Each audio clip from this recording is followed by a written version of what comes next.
This broadcast will begin in 5 minutes.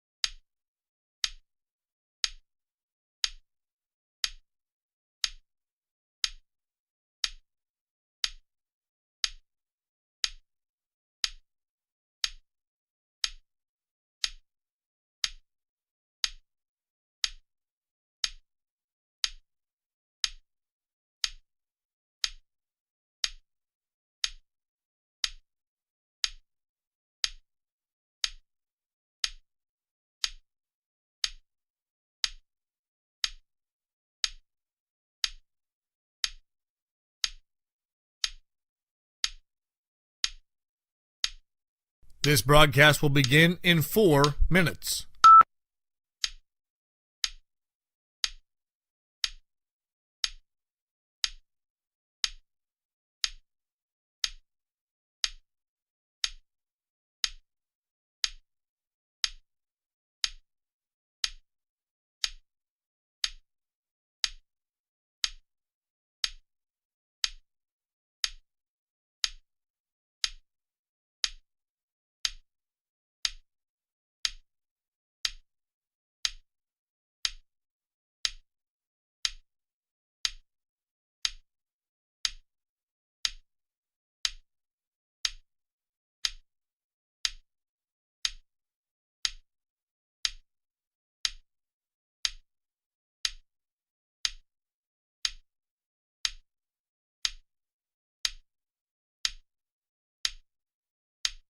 This broadcast will begin in 3 minutes.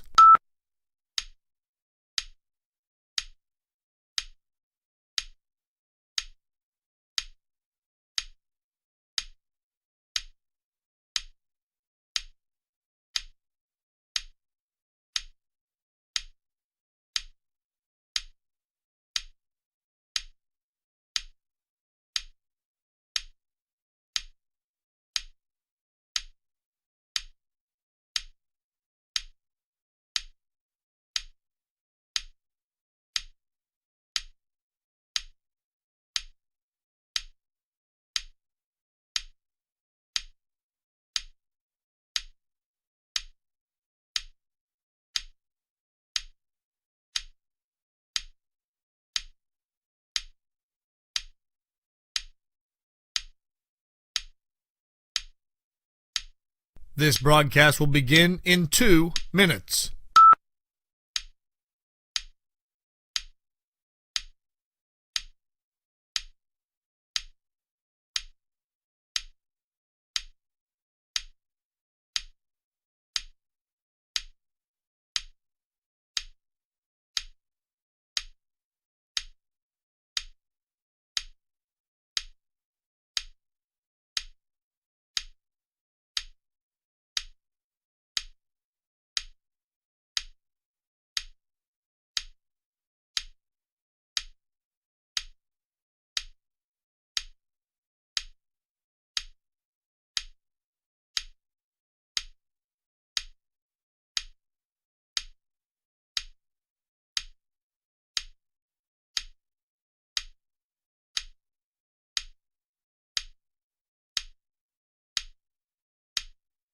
This broadcast will begin in 1 minute.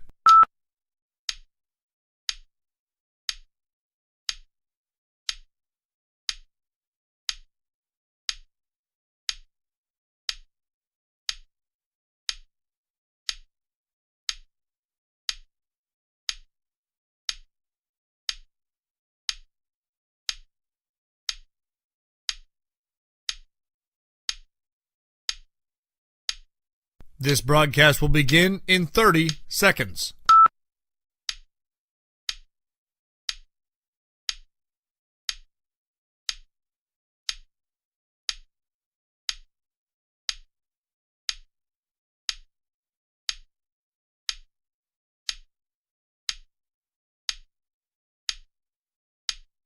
Ten, 9, 8, 7, 6, 5, 4, 3, 2. He's going to take it himself for a championship.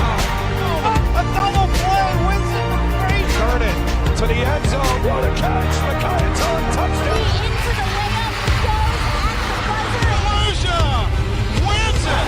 The championship. This broadcast is a production of the WJPA Sports Network, presented by CNX Foundation.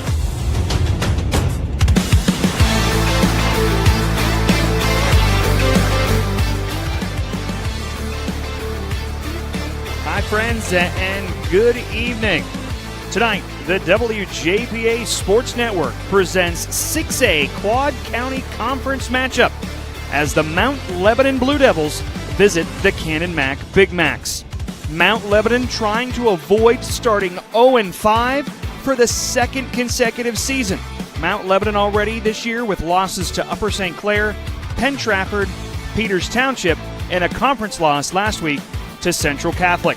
Meanwhile, Canon-Mac, after losing their first two games to Peters Township and Upper St. Clair, have won back-to-back contests over South Fayette and Armstrong. Last season, Canon-Mac bested the Blue Devils 17-14 at Mount Lebanon in overtime. Many thought that game would decide who would make the playoffs out of 6A, but Canon-Mac lost 4 of its final 5 games to miss the playoffs, while Mount Lebanon went 3-2 following the loss to the Blue Devils. We have a great matchup for you tonight here on WJPA. It's being brought to you by our friends at the Washington County College Center, operated by the Community College of Beaver County. By Washington County Human Services. Take the first step toward a healthier life. Call 724-228-1234. By Quality Quick Printing, your Team Spirit Printing headquarters since 1978. Online at qualquick.com.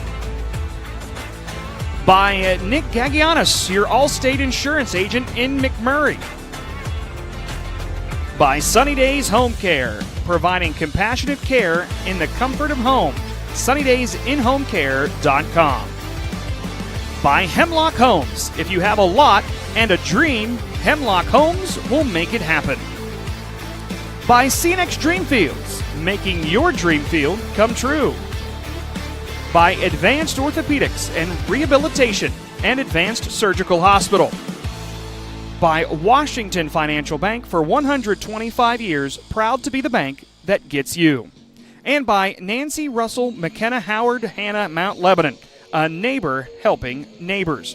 We'll take a look at these two teams, the 6A classification, and all the games happening across the area and in Washington County when we come back here on the WJPA Sports Network, presented by the CNX Foundation. Start strong and stay local. CCBC's Washington County College Center gives you the edge to get ahead. High school students can learn to fly before they drive with our Aviation Academy. If helping others is what you do, let us help you. Advance from LPN to RN and open new doors in your healthcare career. Or get ahead in college by earning general education credits. No matter your path, we're here to help you move forward. Learn more at ccbcwashington.com.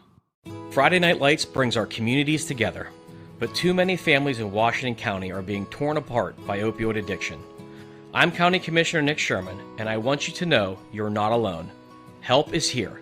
If you or someone you love is struggling, call our confidential hotline today at 724-228-1234.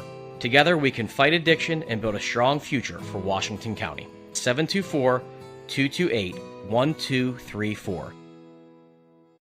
Welcome to AHN Field at Big Mac Stadium. Nate Rigotti alongside Bill Duquette as the Big Macs of Canon-Mac get set to host the Mount Lebanon Blue Devils. Coach, always glad to have you on the air, my friend. We saw not a great game last week as Fort Cherry took down Chartiers Houston pretty handily. I think we have a great matchup tonight between Mount Lebanon and Canon-Mac. Well, we saw a great player last week. Sure did. For Fort Cherry, and that was worth the price of admission for anybody that got there. But this is a good football game, should be. Last year, obviously, went overtime with Canon-McMillan coming out ahead at the end, but Mount Lebanon off to another 0-4 start. duplicating what they did last year. They have trouble getting out of the gate. I don't know whether it's scheduled preparation or just who they're playing, but they're obviously looking to change the tide here, and should be a pretty well contested game. Only 4 teams out of Class 6A end up making the postseason. You go right into the semifinals in Class 6A. And in this classification, North Allegheny and Central Catholic, 2 perennial powerhouses in 6A. This might be a battle for who else might get in. Well, I think any game in 6A is a battle for who's going to get that last spot. You just never know. I don't know how many wins you need to get in. It's a little foreign to me to be able to get into the playoffs with a losing record, but that's the cards that you're dealt, and that's what you need to do, and it gives the kids something to look forward to at the end of the season when their season is not going great. There was an article published preseason about that 6A and how it's hard to get in, and you make it to the playoffs and you're playing teams you've already played. A lot of the lower classifications, all right, you make it out of Washington County, you're playing a non-conference opponent from Beaver, whoever. They have to see other teams that they've already played, and that's taken away some of the aura that comes with 6A playoffs. Well, and it takes away some of the aura that comes with football. Football is not like baseball where you play everybody twice, not like basketball where you play everybody twice, except in 6A. And 6A, no matter who you play, you got a chance to play them twice if you make the playoffs. Other teams in Class 6A, Norwin, Hempfield, and Seneca Valley. Canon-Mac, since joining the 6A classification, has struggled against some of those teams. They are just 14-31 against other 6A teams, 3-7 against Mount Lebanon, who they see tonight. It leaves them a big area and a vast area to improve upon that. There's no question about it. And I think that that's one of the objects when you're building a program back to where you would like to see it being consistent every year. You've got to look at those numbers and say, okay, the time's now, where we can gobble up a couple of those numbers and get a couple wins and do the things we need to do. Canon-Mac is the only team in 6A that has not played a conference game. Again, with 7, they were the odd man out last week. So this is opening conference play for them tonight. Hempfield, Seneca Valley, Mount Lebanon already with losses. North Allegheny, Central Catholic, and Norwin with wins. The Norwin Knights have started the season 3-1. Now, again, just one conference win, but Norwin's going to be in this mix at the end of the season, I think. They were expected to be improved this year, and it looks like they have been. I have not seen them play. I don't know what their record is against the particular teams that they played. But anytime you get off to a fast start, it makes it a lot easier to come to practice, makes it a lot easier to go to the football game.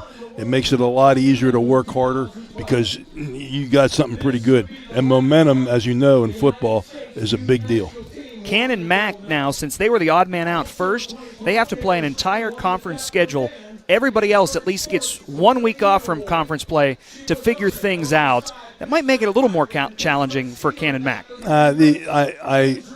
I'll go on the opposite side. Okay. We'll play point counterpoint. You want to see what you have early, and the difference between that first game and second game should be monumental. Canon-McMillan lost both those, but they've come back and won the next 2, so they've figured some things out. And I think tonight's a big test for them because I think they're playing somebody that they're on equal footing with. I think Mount Lebanon's playing somebody they're on equal footing with. So what you got to do is you got to be able to beat the people that you can beat, and then throw everything into circle for the teams that you're not favored against.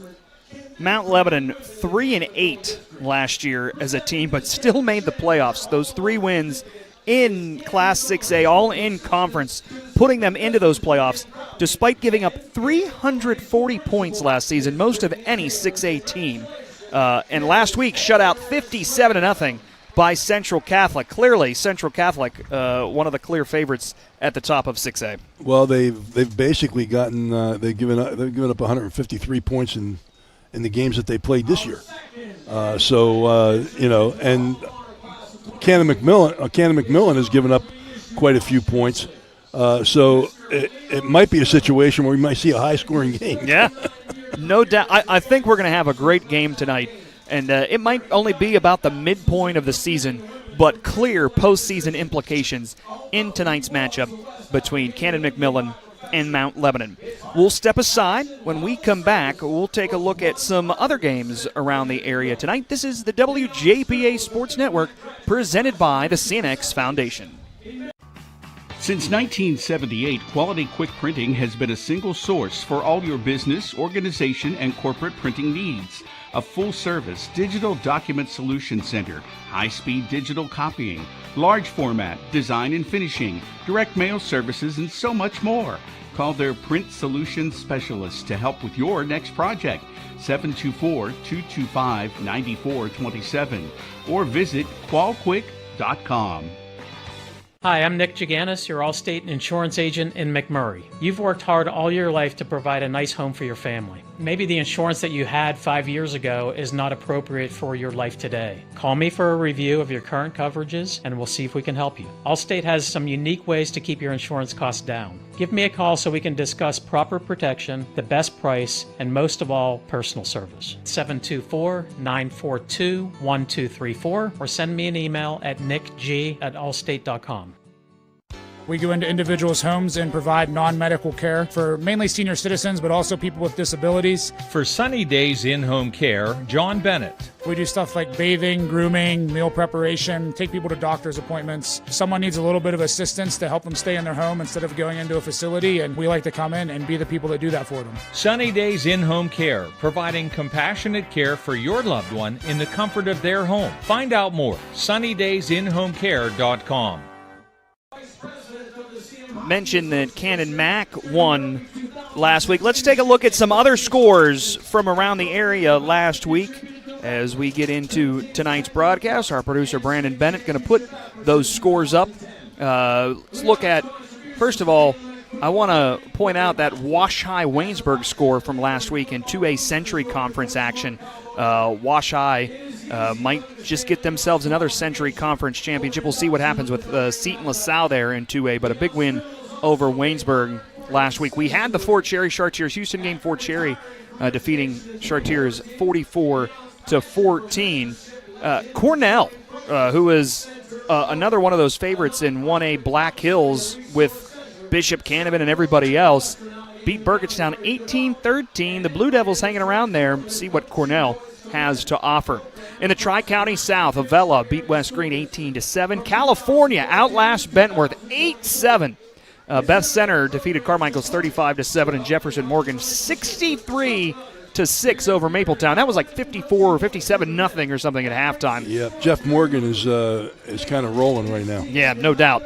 Then the Cannon Mac 31-21 win over Armstrong. Peters Township took it to Trinity 31-12.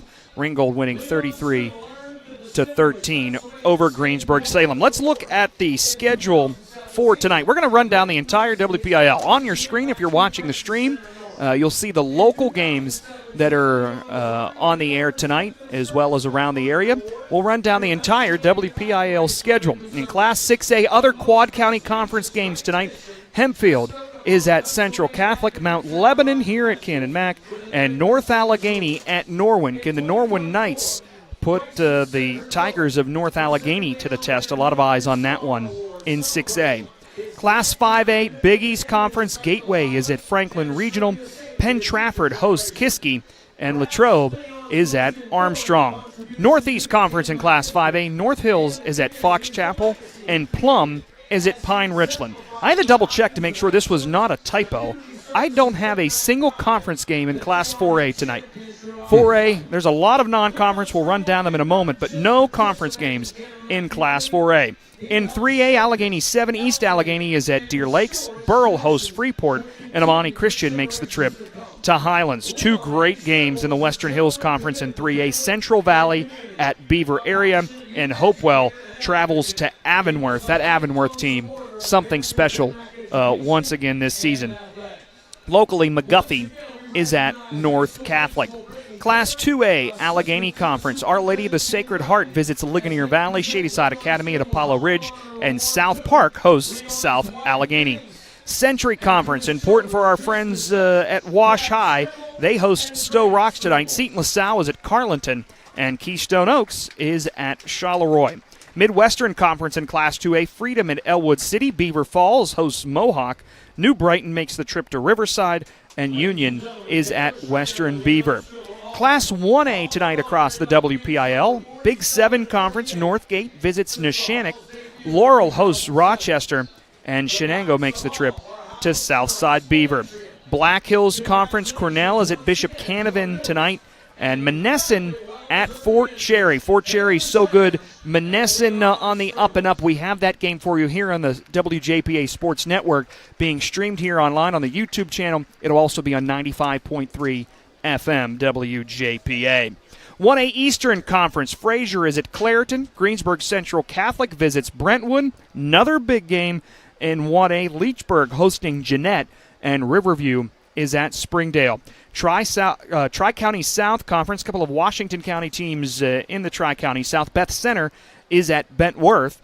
California makes the trip to Avella. And then in Greene County, Jefferson Morgan hosts Carmichael's, and Mapletown is at West Green. That game on the air for you at greensports.net.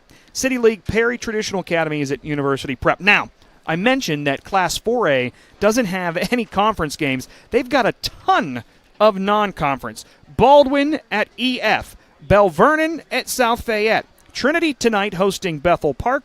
Blackhawk makes the trip from Beaver County to visit Cougar Mountain and take on Yawk. Carrick is at Buckeye Local over on the eastern side of Ohio. Chartiers Valley is at Hampton tonight. Conotton Valley, Ohio visits Brownsville. Of course, Brownsville not playing a WPIL schedule anymore. Derry is at Indiana. That's always a good rivalry game, but again, a non-conference game. Greensburg-Salem makes the trip to Beaver to take on Ambridge. And the one non-conference game, the one that I'm really watching tonight, Mars at Montour. That should be a really good one. Mars has been good. We saw Montour handle Trinity pretty handedly. Montour trying to make a run, but those Mars Planets pretty good this season as well. They got the best nickname in the Whippeal. The Planets? The Mars Planets. The Planets. They got that one right, I think. There's so many out there that screw up. They screw up their mascot. Mars got it right. McKeesport is at Upper St. Clair. I think that's a good game tonight as well. Morgantown High at Connellsville. Connellsville also not playing a WPIL schedule.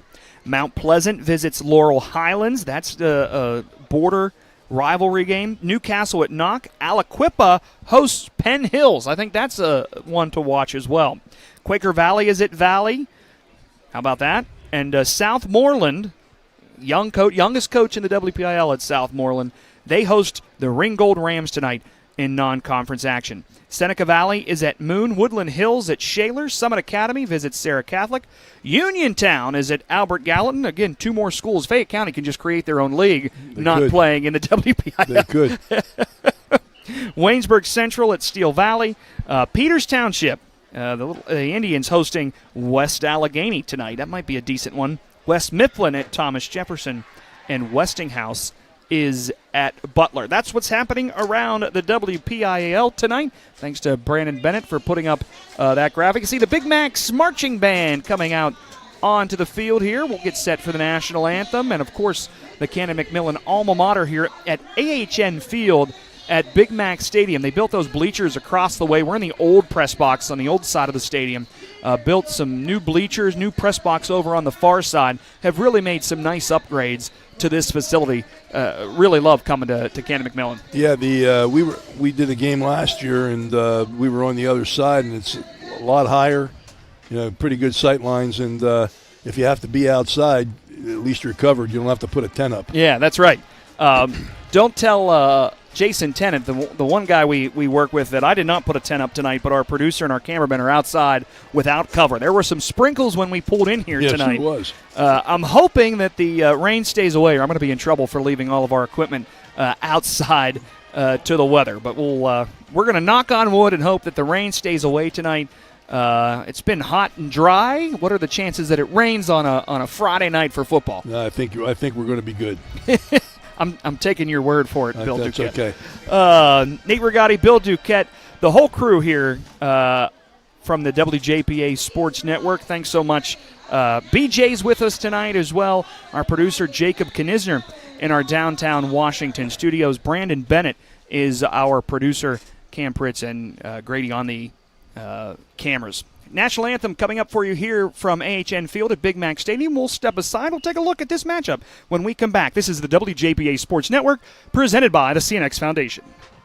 Hemlock Homes makes your dreams come true. Why build a box home that doesn't reflect your lifestyle and desires? Hemlock Homes brings your vision to life because you're involved in every decision. Design, floor plans, materials, and finishes. If you have a lot and a dream, Hemlock Homes will make it happen. Hemlock Homes, quality workmanship and personal service. Call 412-444-5008. That's 412-444-5008. My dream field has a scoreboard with a giant TV. My dream field has dugouts for our mascot to dance on. My dream field has lights to play at night. And a duck pond. CNX is making dream fields come true by donating millions of dollars throughout Appalachia. Nominate your field at cnx.com/dreamfields. In sports and in life, accidents happen, and sometimes people get hurt. The doctors at Advanced Orthopedics and Rehabilitation specialize in orthopedic surgery, joint replacement, foot and ankle reconstruction, hand and upper extremity surgery, sports medicine and rehabilitation, and game time medical services. With main offices near Wild Things Park and offices in Waynesburg, Charleroi, McMurray, and on Vanadium Road near St. Clair Hospital, you can count on Advanced Orthopedics and Rehabilitation. The Canon-McMillan alma mater being played. A great-looking band here from Canon-Mac on the field. Let's take a look at this matchup between Mount Lebanon and the Big Macs. Mount Lebo again 0-4. They lost the first 5 games last year, but then went 3-2 after that to finish 3-8 overall. Shutout last week, 57-0 by Central Catholic, but they look to rebound tonight. Greg Perry, in his second season at the helm of Mount Lebanon, has a really special player in Patrick Smith, who's the quarterback for the Blue Devils. He's already committed to Penn. Okay, we can talk about his athletic accolades. I want to talk about his academic. So he's committed to Penn. He also had offers from Cornell, Brown, and Columbia. I'd like half of his intelligence, I think. I just want to learn how to play the piano. Plays the piano, the violin, multiple instruments. He's something special. But I think Mount Lebanon's going to need a little more production out of somebody else other than Patrick Smith. This is a guy who's been doing it all for Mount Lebanon. Not only does he lead the team, obviously, in passing as the quarterback, 396 yards in the air, just 1 touchdown, but he leads the team in rushing, and not by a little bit, by a lot of bit. 79 rushing attempts for your quarterback for 417 yards. Mount Lebanon not going to run the ball with anybody else, it seems. Well, the fact of the matter is that we saw a quarterback-centric game last week. Yeah. It's even more quarterback-centric here, and that may be because of where they were in the first 4 games in terms of score.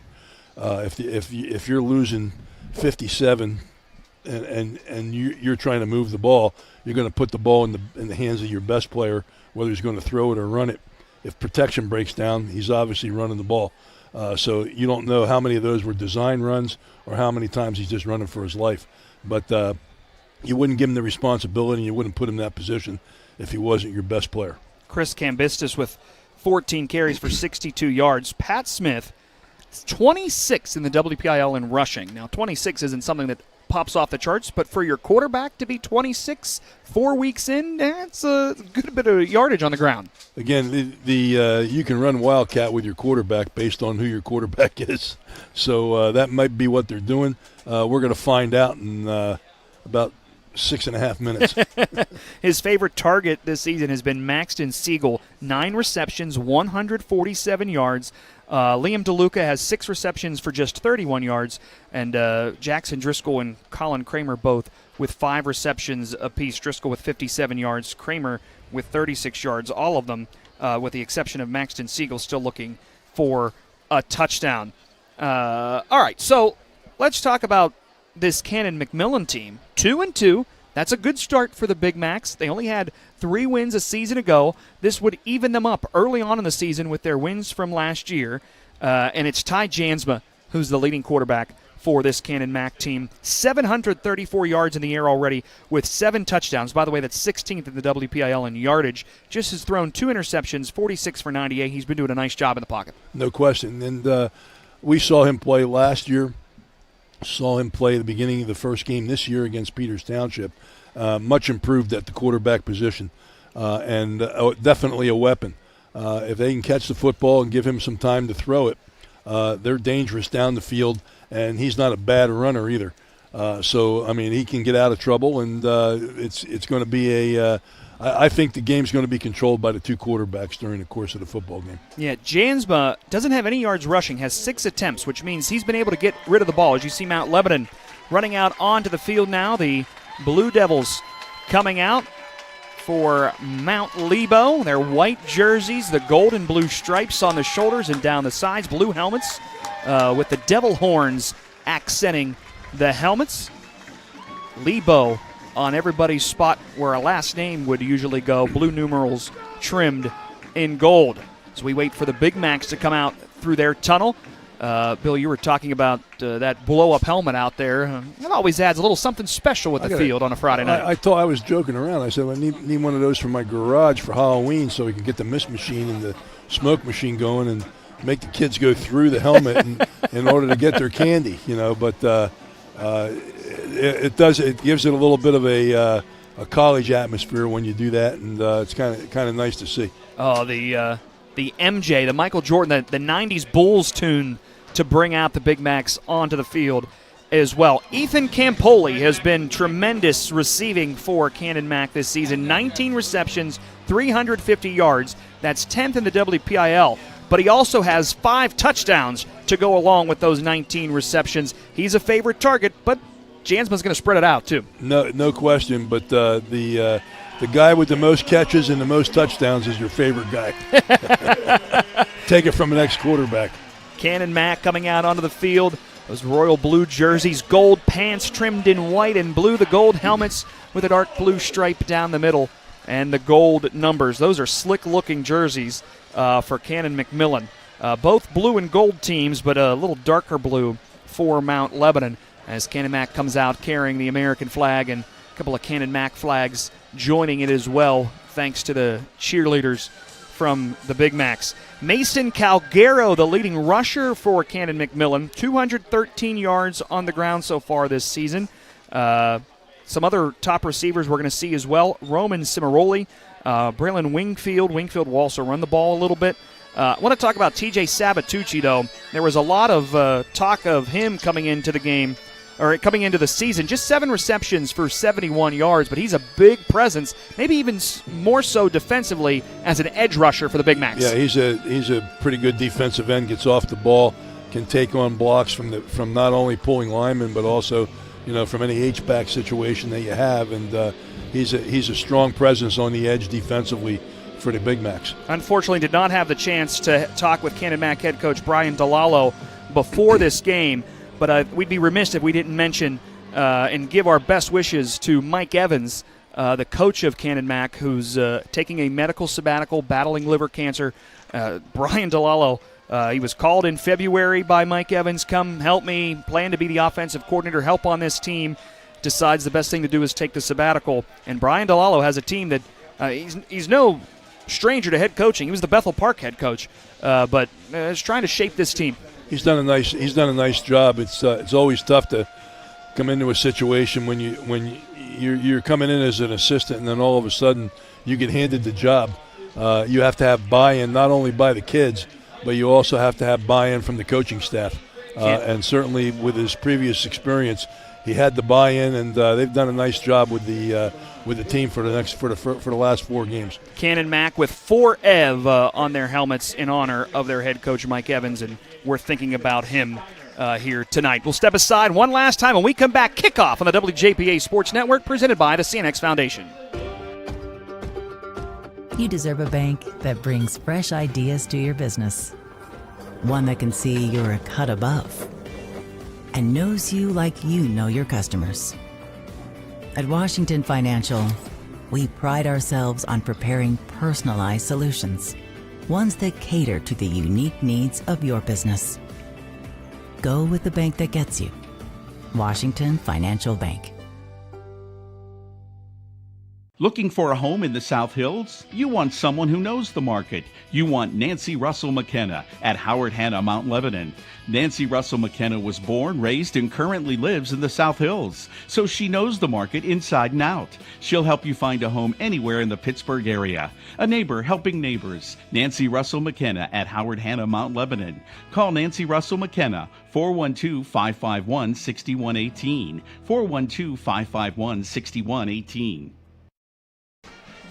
Jackson Driscoll and Jacob Zaber back deep to receive for Mount Lebanon as Reese Maintz comes in, the junior kicker for Canon-Mac, to kick things off. Mount Lebanon will start with the football. Tonight's officiating crew, Bill Miles is our referee, Alexander Carabin, our umpire, our linesman is Zachary Mesher, line judge is Tommy Lazar, Billy Miles is the side judge, and Kenny Cooley is the field judge. If you follow the game, the kickers are getting a lot of attention at the professional level right now in terms of how far they can kick it. And right now's the time to see it. You can see it a little bit on the high school level where the kids, every particular team has the ability to kick the ball into the end zone. Not every team, but more so than 10 years ago, that's for sure. Ball is teed up at the 40. Canon-Mac kicking from left to right. Maintz puts a boot to it, and it hits at about the 20-yard line. Scooped up on the far side. Hard time handling it for Jacob Zaber. Zaber across the 20, across the 25 to make a man miss. Brings it out across the 30 before he's finally tossed down. Nice return for Jacob Zaber to start this ball game out for Mount Lebanon. Zaber picked the ball up on a bounce, dropped it, and when he went back for it, he ended up turning up the field on the far hash mark, going right to left, and that makes a nice return back to the 34-yard line. So Mount Lebanon will start 1st and 10 from its own 34. Patrick Smith, the quarterback for this Levo team. They run out there no huddle. They have a plan. They know what they want to do. And it's Smith from the gun. He has Cambistus beside him. Here's the snap. He keeps it himself. Trying to find a spot up the right side, runs over his guard, will plow forward and pick up a couple of yards up to the 38-yard line. Looks like a gain of 4 on first down. Direct snap to Smith, running it off the right side, just ran it right over the right side, guard, tackle, and tight end, or actually guard and tackle, and picks up about 4. Good yardage on first down. 2nd down and 6. Ball on the far hash as Mount Lebanon moves from right to left across your radio dial. Smith from the gun. Cambistus to his left. Going to keep it again. Running to the right side. Going to follow Cambistus, his blocker. He'll get close to the first down. Stopped just a bit short as he approaches the 45-yard line. Believe another gain of 4 or so. That'll bring up 3rd down. 2 sidecars that time along with Smith. And, again, direct snap. Tried to find some running room off the right side. Brings up 3rd and 1. 3rd and short for Mount Lebanon on its first possession of the ball game. 10:48 to play, first quarter. No huddle for Mount Lebanon as Patrick Smith peeks over to the far sideline, or to the near sideline, that is. Jacob Zaber runs back out there. It might be Zaber here, ready to take a direct snap, and a little confusion, and Mount Lebanon wants a timeout. We'll take one too. 10:31 to play in the first quarter. Still scoreless here as Mount Lebanon's on the first drive of the ballgame on the WJPA Sports Network, presented by the CNX Foundation.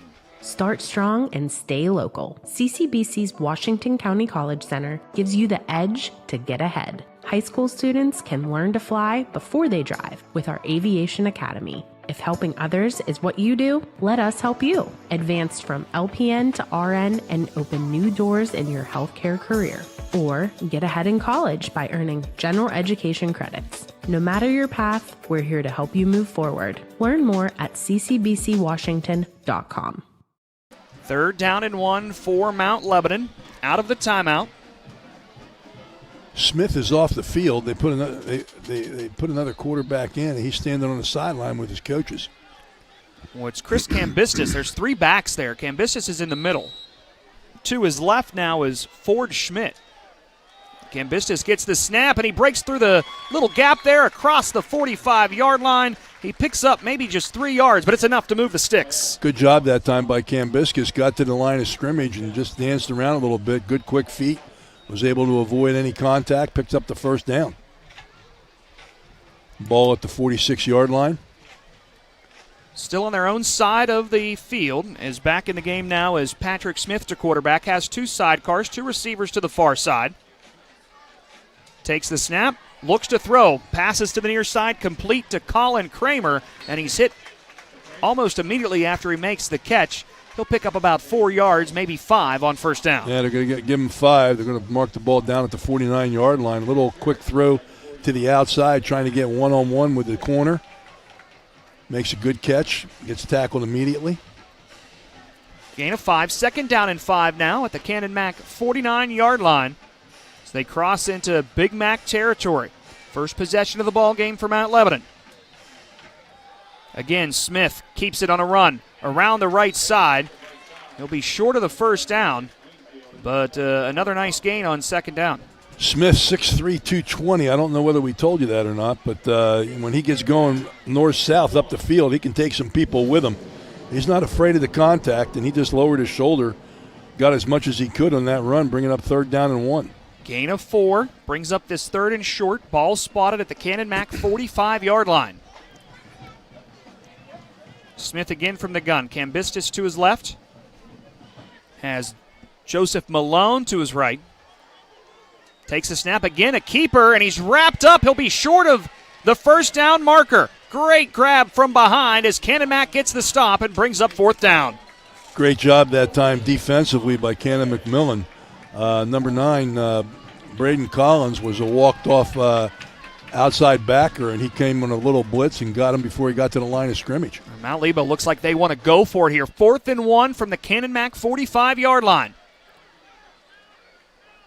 Smith going to keep it himself. Canon-Mac got through, but I think forward progress. He got the 2 yards he needed. First down, Mount Lebanon. Yep, same play. Smith off the right side, just nosing himself ahead. Got enough for the first down, got it past the sticks. Brings another set of downs. Already for Smith, 5 rushes for 15 yards. Second first down of the drive for Mount Lebanon. 8 minutes to play, opening quarter, still scoreless. First drive of the ball game. Smith from the gun. Again, Cambiscus to his left. Looks to pass, fires near side. That's complete to Chris Friedel.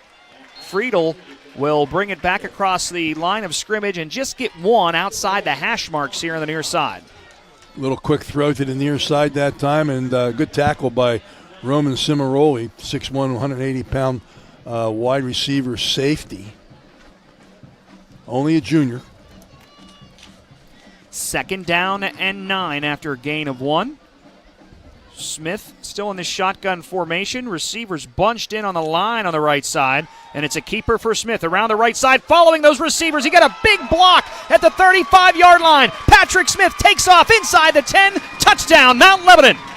Well, I can see the game plan right now. The game plan is to snap the ball to Smith, let him run off the right side, keep him honest with a quick throws to the outside, and that time they bunched 3 receivers up, got a little bit of gap in the defense, and Smith was up the field and down the sidelines, untouched for the touchdown. 42 yards for the score. 4 minutes, 50 seconds taken off the clock, and Mount Lebanon strikes first. Man, they bunched in those receivers right there on the right side of that line and just opened up that hole. Well, they did it by alignment.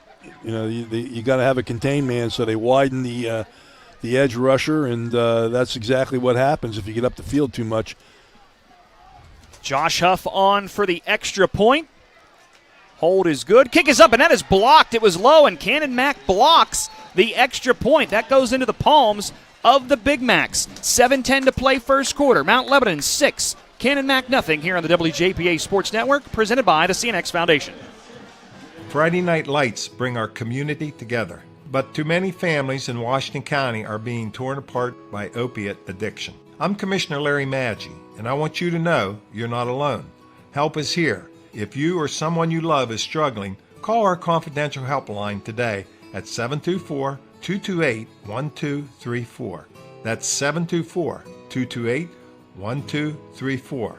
Together, we can fight addiction and build a stronger future for Washington County. Whether in the stands or watching from home, show your team spirit with custom printing from Quality Quick. They are your local partner for vinyl banners, fan apparel, and yard signs to help celebrate your home team. Quality Quick has been a proud print supplier for local schools and boosters in the community since 1978. Don't just watch the game, be part of it. Call 724-225-9427 or visit qualquick.com. Just under 5 minutes taken off the clock on the opening drive. Mount Lebanon scores on a 42-yard rush by their quarterback Patrick Smith, and missed extra point makes it 6-0 as Huff will kick this thing off from the near hash mark to the Big Macs. Big Macs make the return inside the 10-yard line. Bringing it out here is Evan Lewis. Lewis across the 30 and ridden out of bounds at the 32-yard line. Good return by Lewis that time. Caught it about the 15-yard line, just brought it right up the numbers. Tried to get outside and break contain, but got knocked out of bounds around the 31-yard line. So Ty Jansma will come out here for the Big Macs as quarterback. Ball on the near hash mark at the 31-yard line to start this drive. Big Macs from the far sideline bring the offense out onto the field.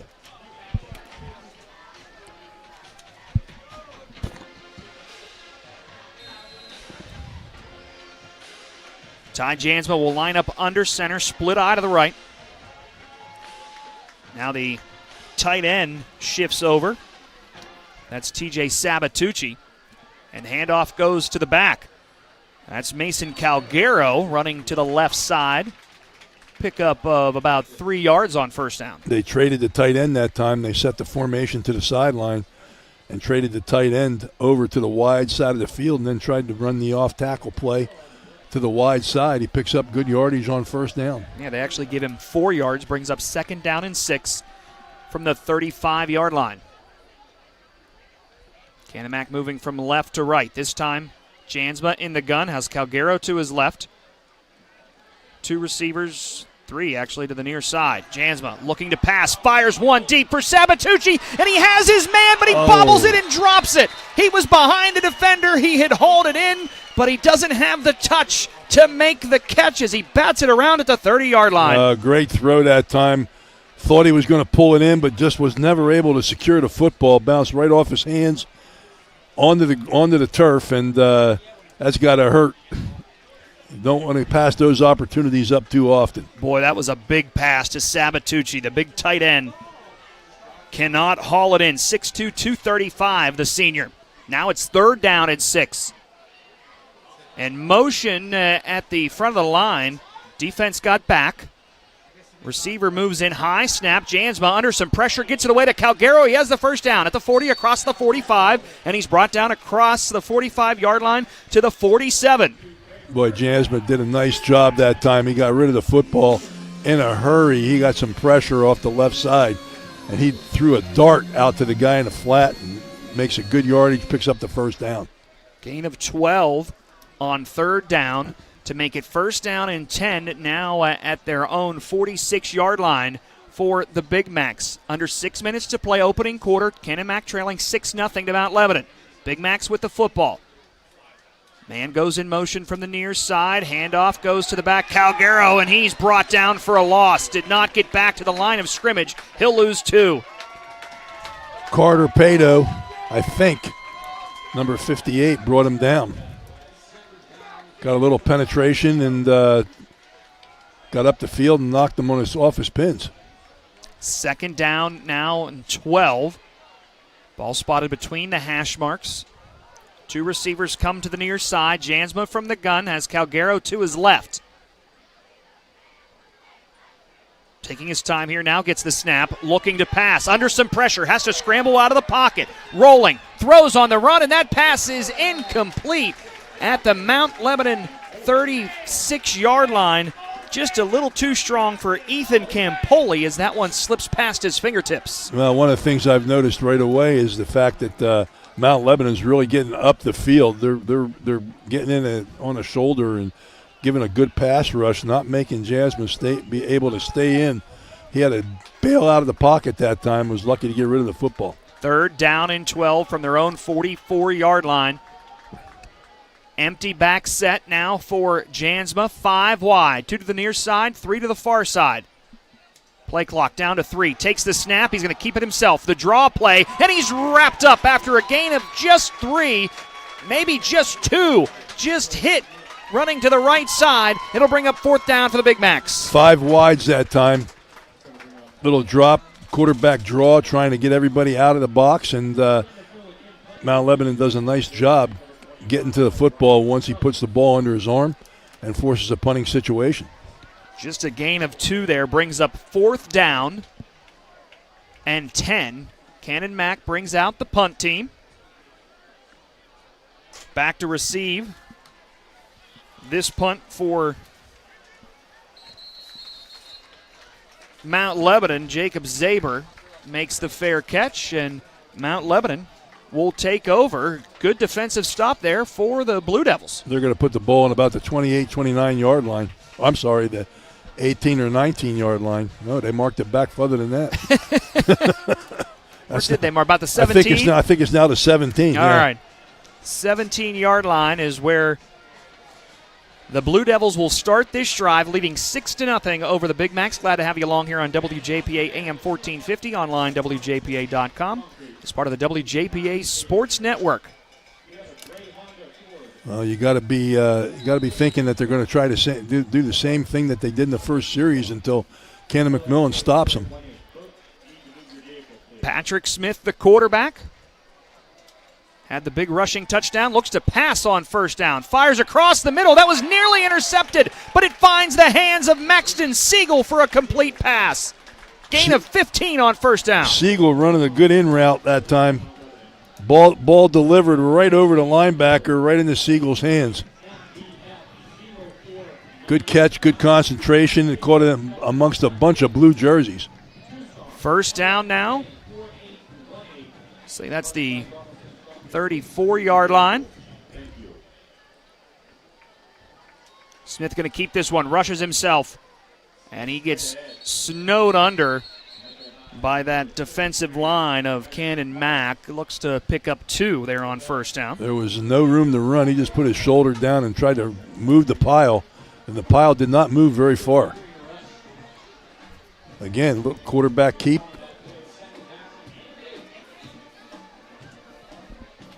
This is basically a wildcat offense with a tailback that can throw the football. 2nd down and 8 from their own 36. Smith in the gun. Has Cambistus to his left.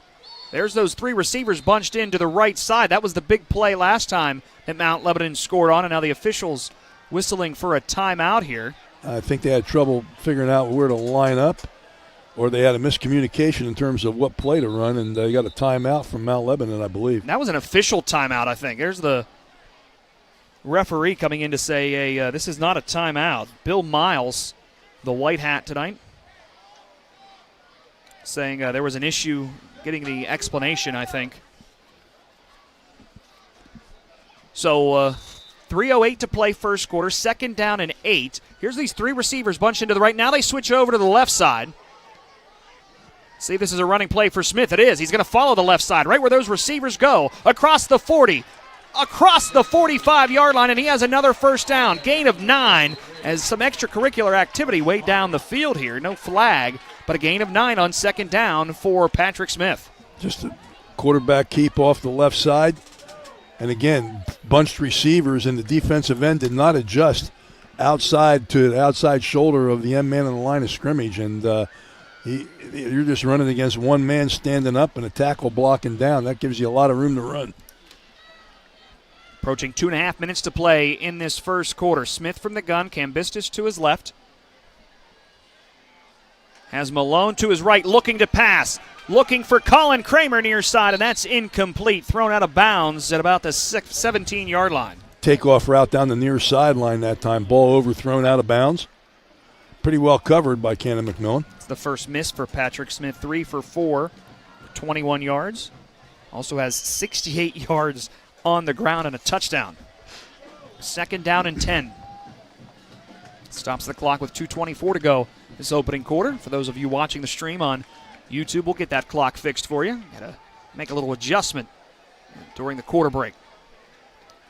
Patrick Smith, shotgun formation. Near receiver goes in motion. That's Colin Kramer. He gets the call. Flag comes in. As Kramer got the handoff fighting for 2 yards, but we'll see what this flag will be. As Kramer was moving from the near side to the far side, took that handoff. Flag thrown on the other side of the field.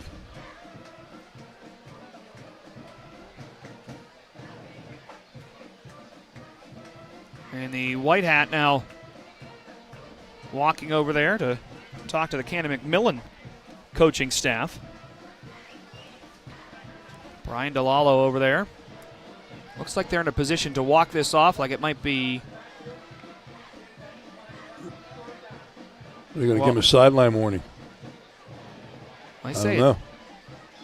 They say third down, so the official was talking to the other press box. They say it's third down. So that was a run then. Play did count.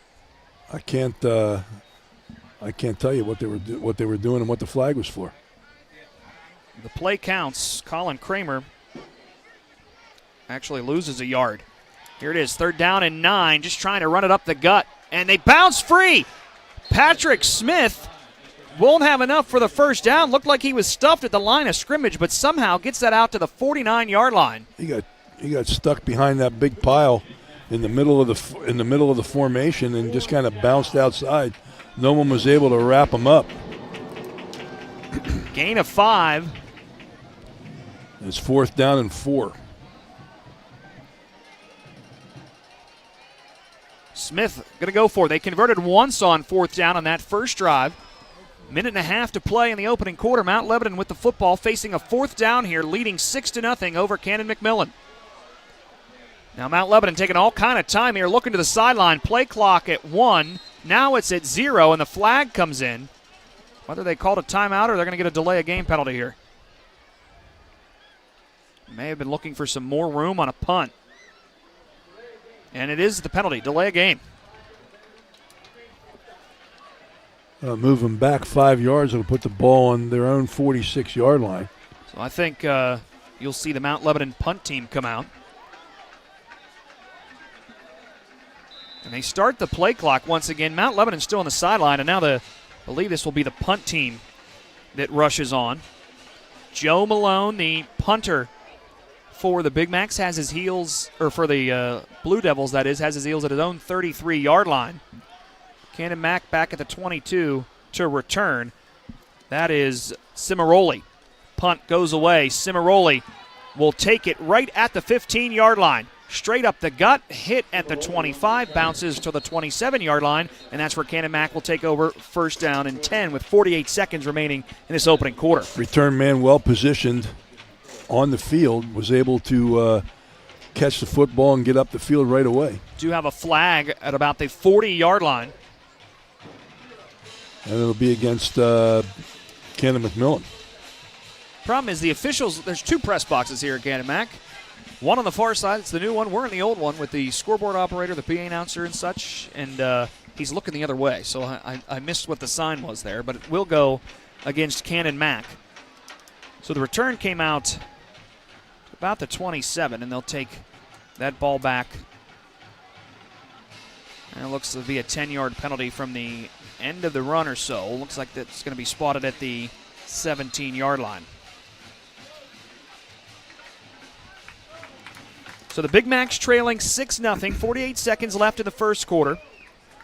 Offense trotting back out onto the field. Going to have to try to move the football here.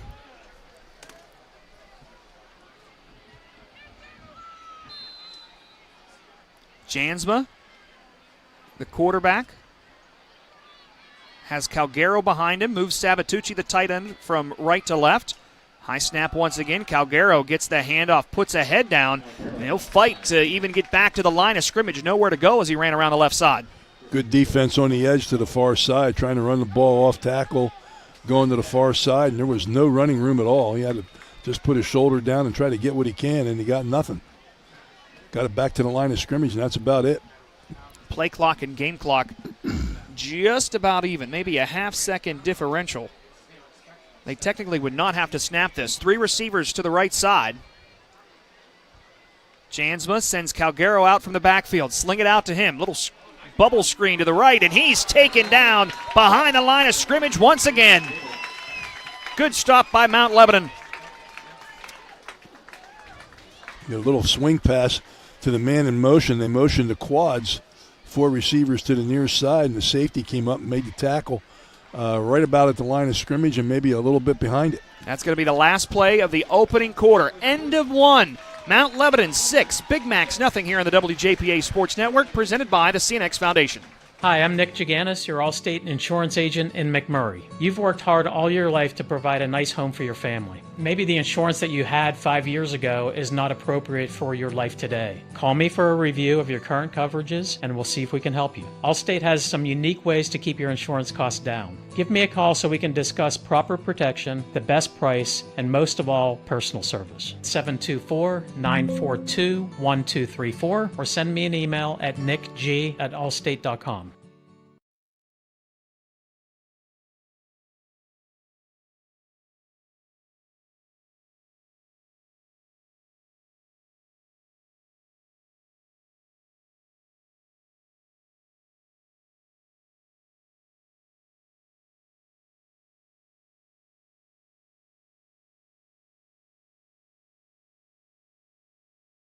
We go into individuals' homes and provide non-medical care for mainly senior citizens, but also people with disabilities. For Sunny Days In-Home Care, John Bennett. We do stuff like bathing, grooming, meal preparation, take people to doctor's appointments. If someone needs a little bit of assistance to help them stay in their home instead of going into a facility, and we like to come in and be the people that do that for them. Sunny Days In-Home Care, providing compassionate care for your loved one in the comfort of their home. Find out more, sunnydaysinhomecare.com. Our motto at Sunny Days is put our clients and our caregivers first. For Sunny Days In-Home Care, John Bennett. We care about people and we want people.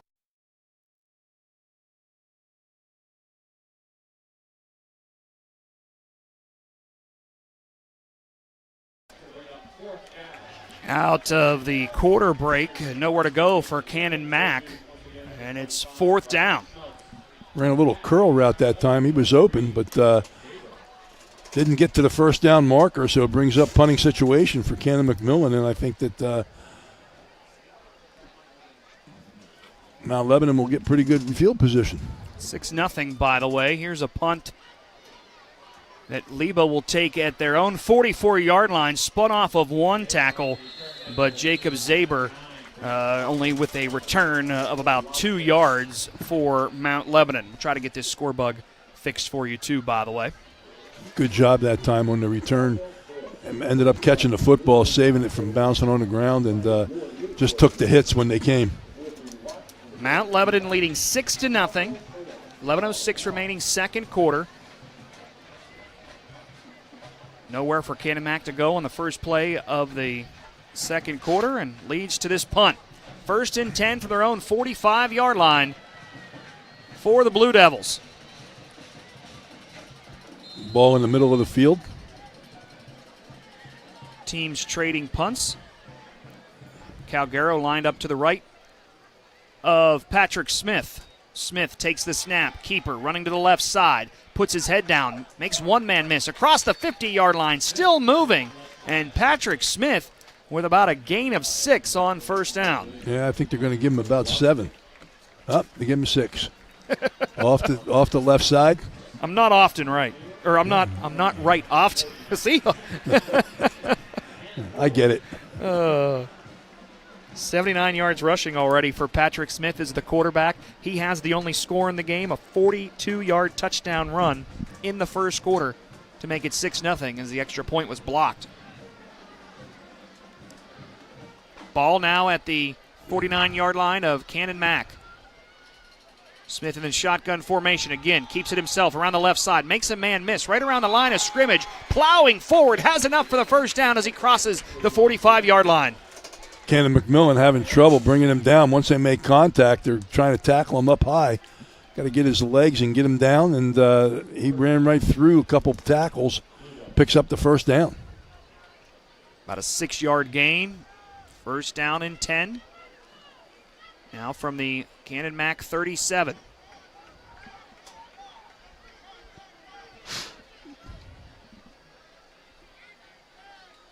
Or that's the wrong side of the 40. Try the 43. Handoff now goes to Cambistis, who scrambles forward. He keeps his feet moving outside the hashes on the left side, across the 40-yard line, close to the 35. Well, one of the things that you can be pretty good offensively, whether you throw it or run it, if you get more than 5 or 6 yards on first down, and they've done a nice job, Mount Lebanon, getting yardage on first down, which puts them in second and mediums or second and shorts. And you can pretty much do whatever you want. So far, they've pretty much indicated that they're going to run the quarterback, but it opens up a lot of other things. Gain about 8 on first down for Cambistis. Now, it's Patrick Smith, keeper, runs to the right side. Tries a split 2 defenders, is wrapped up. He'll be close to the first down. Let's see if they signal, and they do. Gain of 2, and that's enough to move the sticks. And he saw 2 yellow helmets and decided just to try to run through both of them and get the first down. And that's exactly what he does. Smith with 12 rushes for 87 yards on the ground. 3 for 4 in the air for 21 yards. So has the rushing touchdown. 2 receivers to the left. Cambistis to his right. Another keeper for himself. The 13th rush for the quarterback as he just runs right over his center. And he still is going to pick up, 3 yards on first down. Yep.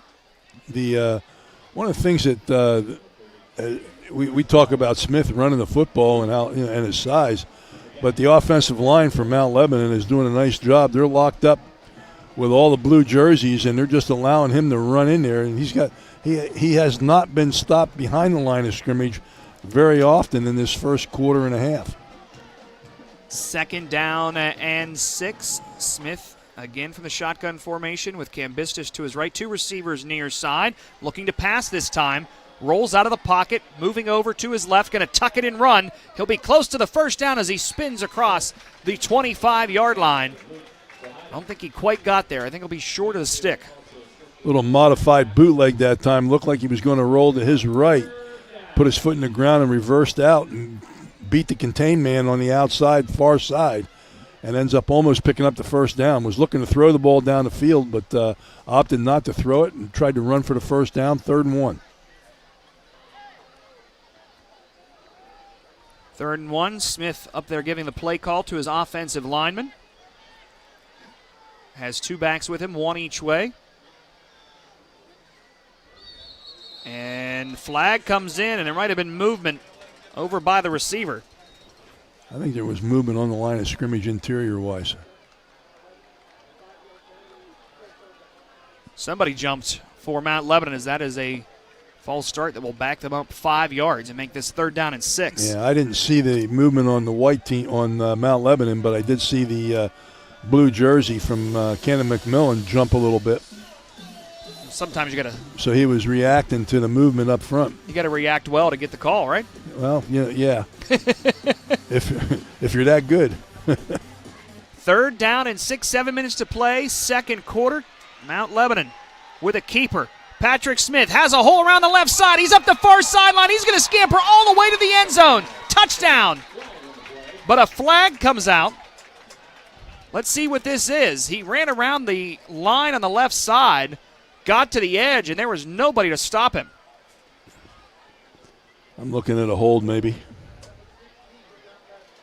Yep, they call the hold. I think they call that on Jackson Driscoll. Oh, that negates the touchdown. But probably wouldn't have had it without the hold anyway. I'm going to have to tell the referee which press box to I'll tell you. Make the motion to. Somebody ought to get down there and tell him. Scrambling off the field, Joe Malone. Ends up being a 5-yard loss that brings up 3rd down and 9. Looking to pass here. Smith has all kind of time. Looking for the end zone. Has a man, and he overthrows him. Chris Friedel was open in the end zone, and that brings up 4th down. He had a step or two on the safety, and the ball just overthrown just a little bit. Good throw, had a lot of air, had some air under it, got it over to safety, but a little bit too long for the receiver. Brings up 4th down. I think this is going to be another down. I don't think they're going to kick it. 4th down and about 9 to go from the Canon-Mac 33-yard line. Mount Lebanon lines up to go for it. 4th and 9. Smith looking to pass once again. Throws it out in the flat to Cambistis and misses him.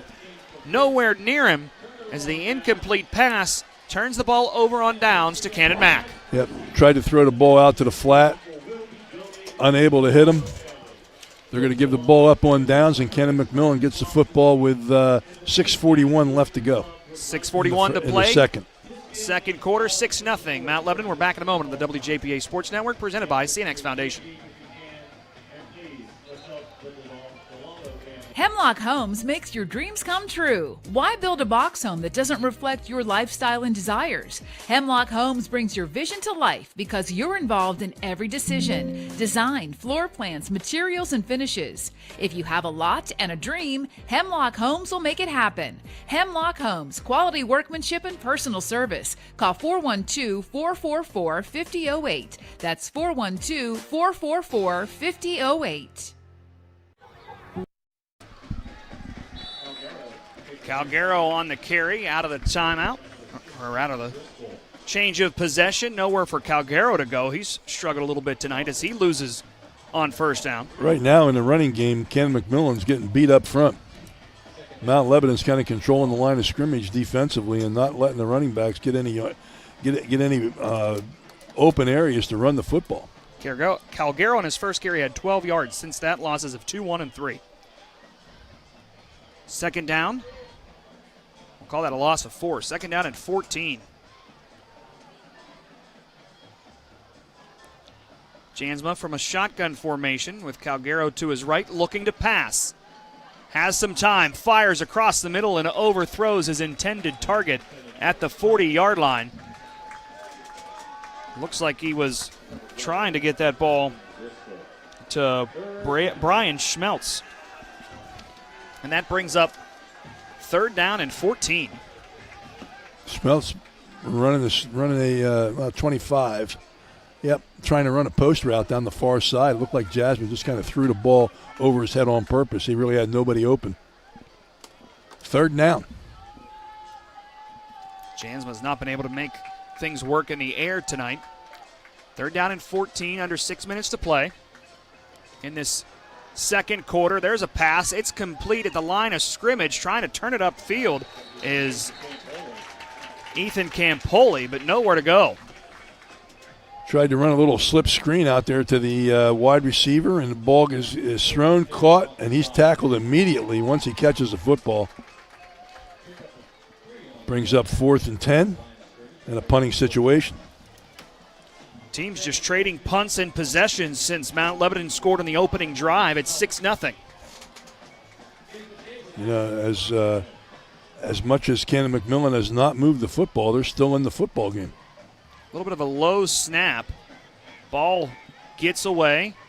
Fielded by Zaber at the 33-yard line, and he's tripped up as he crosses the 40. That's a nice tackle there by Evan Lewis. 5:01 to play in the second quarter. 6-0 Mount Lebanon over Canon-Mac here on the WJPA Sports Network, presented by CNX Foundation. My dream field has a scoreboard with a giant TV. My dream field has dugouts for our mascot to dance on. My dream field has lights to play at night. And a duck pond. CNX is making dream fields come true by donating millions of dollars throughout Appalachia. Nominate your field at cnx.com/dreamfields. So Mount Lebanon gets the football back, leading 6-0. 5 minutes to play in this opening half. 1st and 10, ball at their own 42-yard line. Patrick Smith, who's been very good tonight on the ground, gets the snap, direct snap to him, and he rushes it up the middle for a gain of 3 to bring up 2nd down and 7. Looks like when he runs the ball off tackle up in here, he ran it off the left side. He's not really hitting that full speed. He's kind of looking for a little crease here or there, inside or outside, and then he's going to try to take the crease. Not a whole lot of running room that time. Picked up about 3.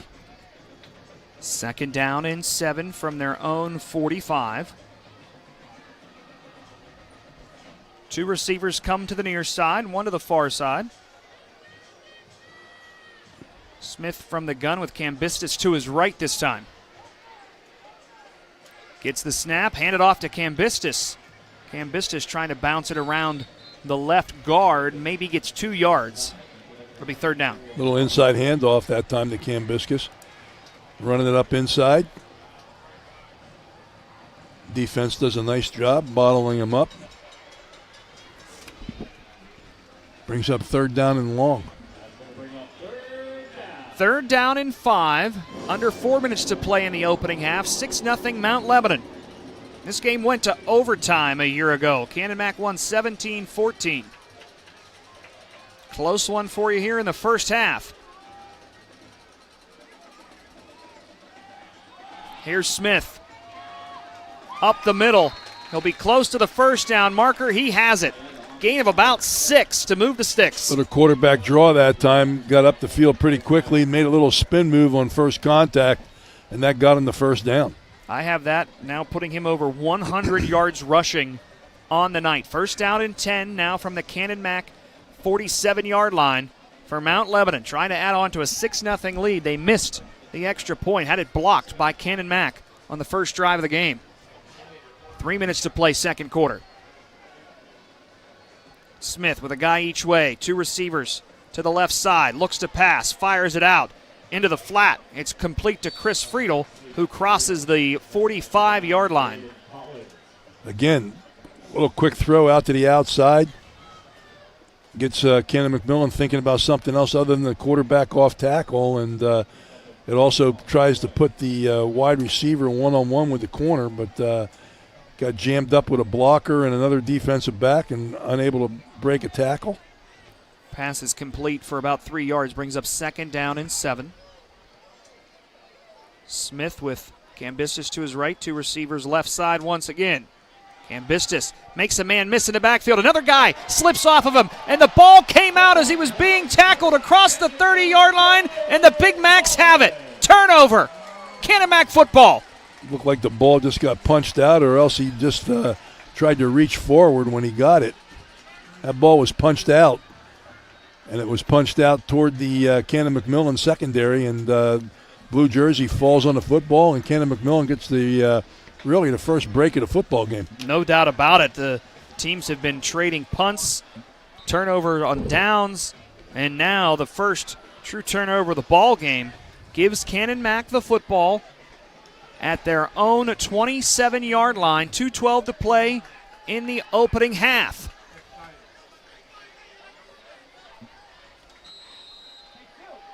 Smith goes in and plays as a defensive end edge rusher.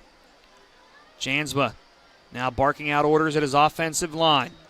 High snap once again, looking to pass. Fires it to the near side, and that's hauled in by Sabatucci across the 30-yard line. He'll pick up about 3-4 yards on first down. Sabatucci made a nice catch on that one. That was a fingertip grab on a flat route, and ball thrown where it had to be, but Sabatucci did a nice job getting his hands on it and pulling it in and holding on when he got tackled.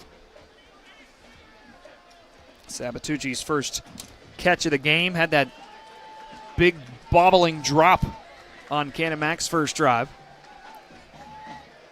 1:35 to play in the second quarter. Canon-Mac trailing 6-0 with the football. 2nd down and 6, and a timeout taken by the Big Macs. We'll take 1-2. We're back in a moment here on the WJPA Sports Network, presented by the CNX Foundation. In sports and in life, accidents happen, and sometimes people get hurt. The doctors at Advanced Orthopedics and Rehabilitation specialize in orthopedic surgery, joint replacement, foot and ankle reconstruction, hand and upper extremity surgery, sports medicine and rehabilitation, and game time medical services. With main offices near Wild Things Park and offices in Waynesburg, Charleroi, McMurray, and on Vanadium Road near St. Clair Hospital, you can count on Advanced Orthopedics and Rehabilitation. You deserve a bank that lifts up your business, that shares your spirits, and your taste for success. At Washington Financial, we pride ourselves on crafting solutions that are as one of a kind as your business is. Go with the bank that gets you. Washington Financial Bank. 1:29 to play in the second quarter. Canon-Mac trailing 6-0 with the football. 2nd down and 6 from their own 31-yard line. Ty Jansma takes the snap, hands it off to Calgaro. Calgaro has a hole and then is brought down across the 35-yard line. It'll be 3rd down. Canon-Mac goes no huddle. 1:15 on the clock. 3rd down and 1. Little quick hitter that time. Got up the field pretty quick. 3rd down. 3rd and 1. Jansma calls off the play, looks like. Now gives some direction. 2 receivers near side. Calgaro to his left, looking to pass. He passes to the near side, and it's incomplete. And laid out is Roman Cimaroli. Just annihilated as he doesn't make the catch. Well, they basically checked to a little turnout route by the inside receiver. Mount Lebanon in cover 2, which means the corner was up on the outside receiver, outside the intended receiver. And usually there's a little cardinal rule in football as a quarterback. If you see color outside your receiver, don't throw the ball there. Or else you're going to get blindsided, and that's exactly what happened. Colin Kramer lit him up. 47 seconds left in the half now. Canon-Mac punts away once again. Taken at 30-yard line there. It looked like it had ricocheted off a Canon-Mac player, but now Mount Lebanon with 38 seconds left in the half, trying to add on to a 6-0 lead. Blue Devils have an opportunity to try to get down the field, but it's a large task in just 38 seconds. Well, you can do it. It only takes one play. Sure. The one score of this ball game was a 42-yard rush by Patrick Smith. Scampered up the field, put Mount Lebanon on the board on its very first drive. Since then, we've had no points. A couple of punts, a fumble loss, turnover on downs, and now a 1st and 10 from their own 30-yard line for Mount Lebanon with 38 seconds remaining in the half. Relatively quick first half. Patrick Smith from the gun has Cambistis to his right. One receiver to the near side of the numbers, moving from left to right, and Smith just going to keep it himself, rushing up the middle. He'll pick up 4 on 1st down. Again, running off tackle left. Not a whole lot of running room. Clock running, 23, running down. I don't know whether they'll run another play. Yeah, Lebo might just be happy to take this lead into the locker room.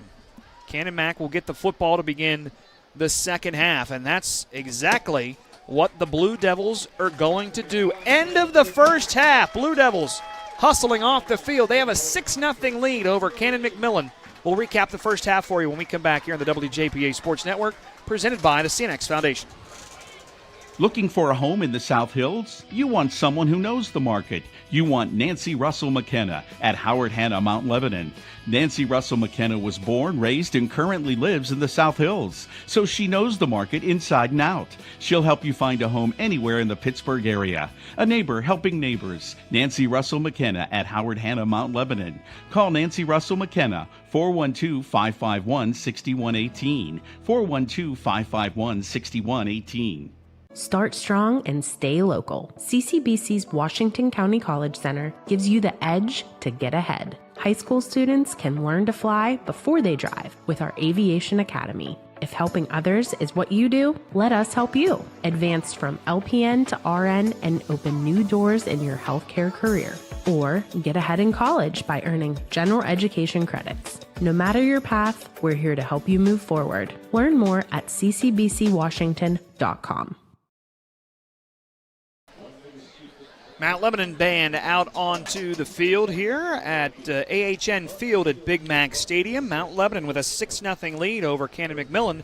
At halftime, the Blue Devils grabbed this lead on the opening drive of the ball game, and it came on a big play, a 42-yard touchdown rush for Patrick Smith.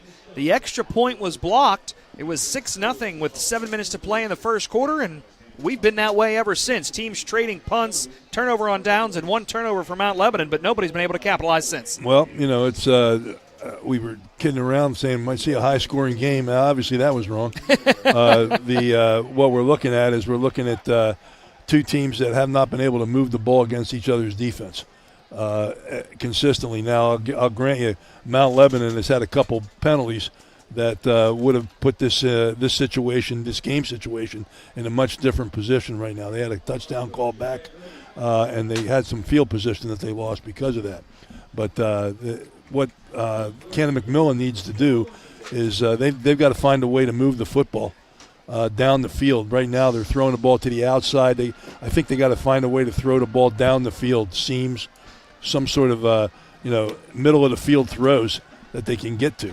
Rather than outside, and then defensively they got to be able to defend the quarterback. I have Canon-Mac with just 21 yards of offense here tonight. They're not running the ball at all. They got to find a running game real quick. And Ty Jansma in the air, just 2 for 6 for 16 yards, has not been exactly accurate, but has had a couple of drops too. You saw this big Savatucci play was right there for him, and he couldn't haul it in. Yeah, and that was early, and that those things. And when those things happen early, they affect how you play the rest of the game sometimes. And they've got a whole half, and 6-0. 6-0. This ball game could go either way, and Canon-Mac gets the football to start the second half as well. After Mount Lebanon scored on that opening drive. Here at the halftime break, do want to let you know Patrick Smith, too, rushing. I have him for 17 carries for 106 yards. He's been pretty good, both throwing the football and running it. Well, the game plan, I think, was to come in and have him run the football. We didn't see him play for the first 4 games, but my guess is, based on the statistics, that was the game plan for the first 4 games, too. They're just able to execute their game plan a little bit better, but they're still not scoring points. Doesn't matter how many yards you have. Doesn't matter how many completions you have. You got to be able to score points. And right now they only have 6. Yep, 6-0. Mount Lebanon leading Canon-Mac at the halftime break. We're going to step aside here on WJP. On the other side of this commercial break, Lynn Manning will have a halftime update for you.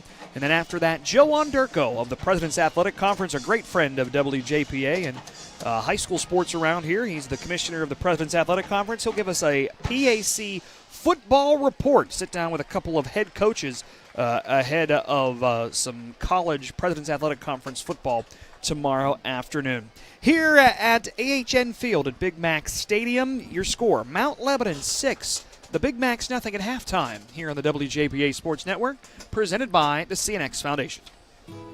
Friday night lights bring our community together, but too many families in Washington County are being torn apart by opioid addiction.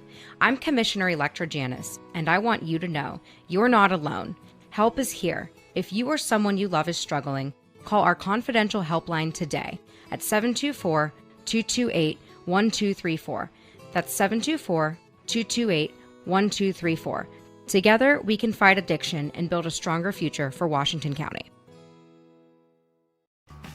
Since 1978, Quality Quick Printing has been a single source for all your business, organization, and corporate printing needs. A full-service digital document solution center, high-speed digital copying, large format, design and finishing, direct mail services, and so much more. Call their print solutions specialists to help with your next project.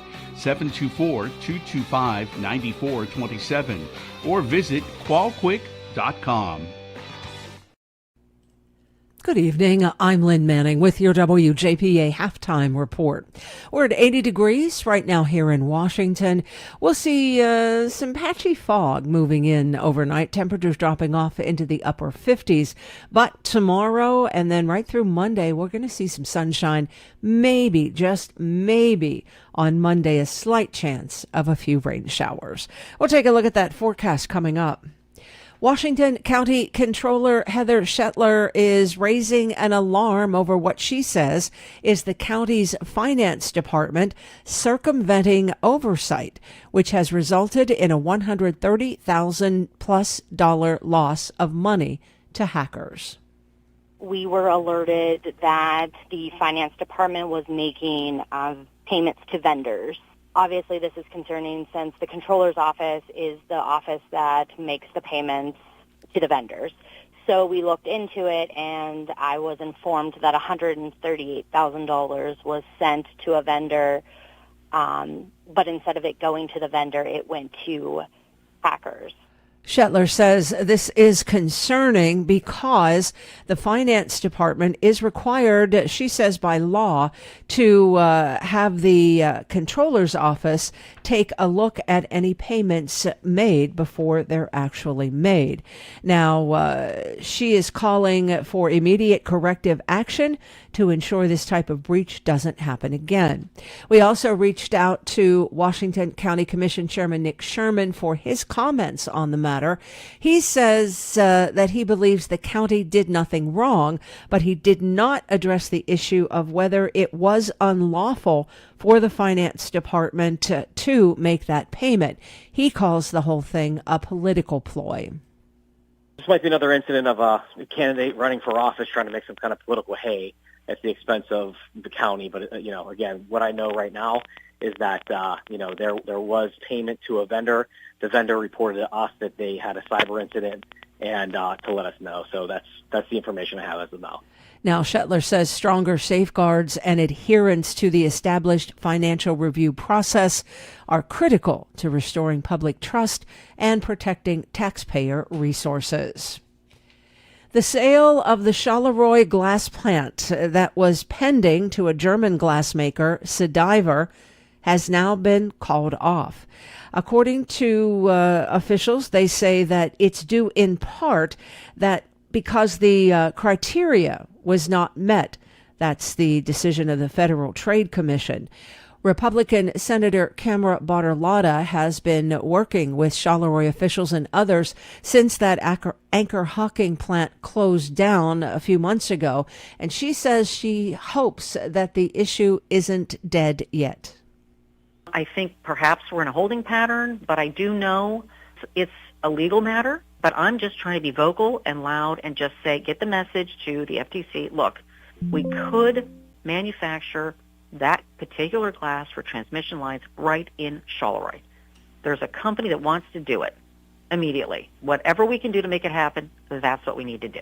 Now, the report that was issued says Anchor Hocking is the subject of an FTC investigation regarding its acquisition of certain former Corel Brands assets, including the Charleroi facility. Some 300 workers lost their job when that plant shut down.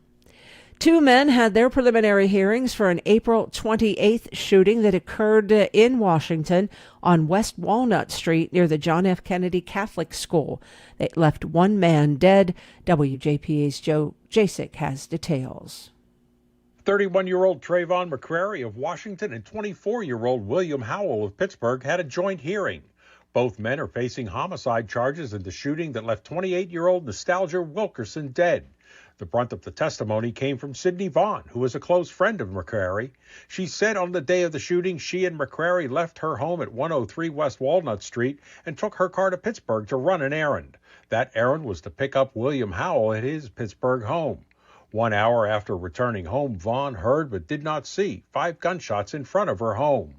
Vaughn received a video phone call from McCrary, and she said McCrary told her, "I had to do what I had to do." Police testimony described the investigation of a car with bullet holes and other corroborating evidence collected at the scene. In addition to the homicide charge, McCrary faces 2 firearms charges. Howell, who represented himself at the hearing, faces homicide and conspiracy homicide charges. Their cases were held for court. They will be arraigned next month. For WJPA News, I'm Joe Jasek. An orchard in Virginia has picked itself up a Guinness World Record without even trying, and they think that is just peachy. Their record is for the heaviest peach Officials with the Chile's peach orchard said that the weather was great. They weren't trying to grow a ginormous peach, but when they went to pick them, there it was. It weighed in at 1.83 pounds, the world's heaviest peach. On Wall Street, the Dow closed up 172 points, the S&P up 32, and the Nasdaq up 160. In sports, the Pirates playing their final series of the season at PNC Park tonight. They're hosting Oakland, and the Steelers getting ready for their game in Foxborough on Sunday against the Patriots. We'll have the game on 1450 a.m. starting at noon. And your forecast for the rest of this evening, some patchy fog, a low of 58. That'll burn away tomorrow morning, more sunshine, and a high of 86. Right now, 80 degrees at WJPA.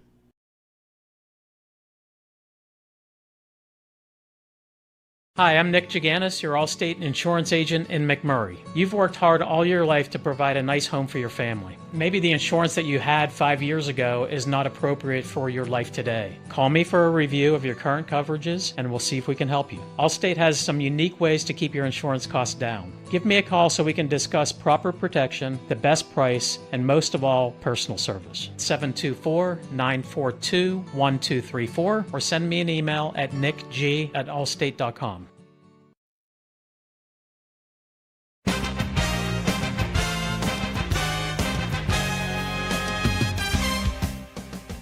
Welcome to the PAC Football Report for September 20th, 2025. I'm Joe Onderco.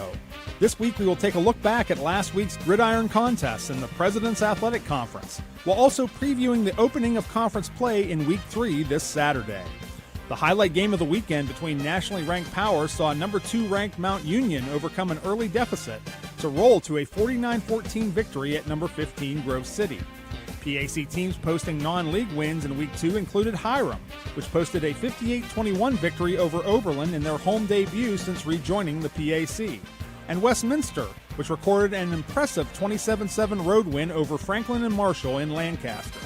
Other league results included Allegheny being edged 40-38 at Juniata, Waynesburg falling 52-19 at Dickinson, W&J dropping a 38-31 road decision at Hampton-Sydney, Wabash outlasting Case Western Reserve 38-28 in a lightning-delayed contest, Worcester doubling up St. Vincent 28-14, Geneva suffering a heartbreaking 29-28 home loss to Shenandoah, Bethany losing 50-7 at Kalamazoo, and Teal suffering a 76-0 shutout at Adrian.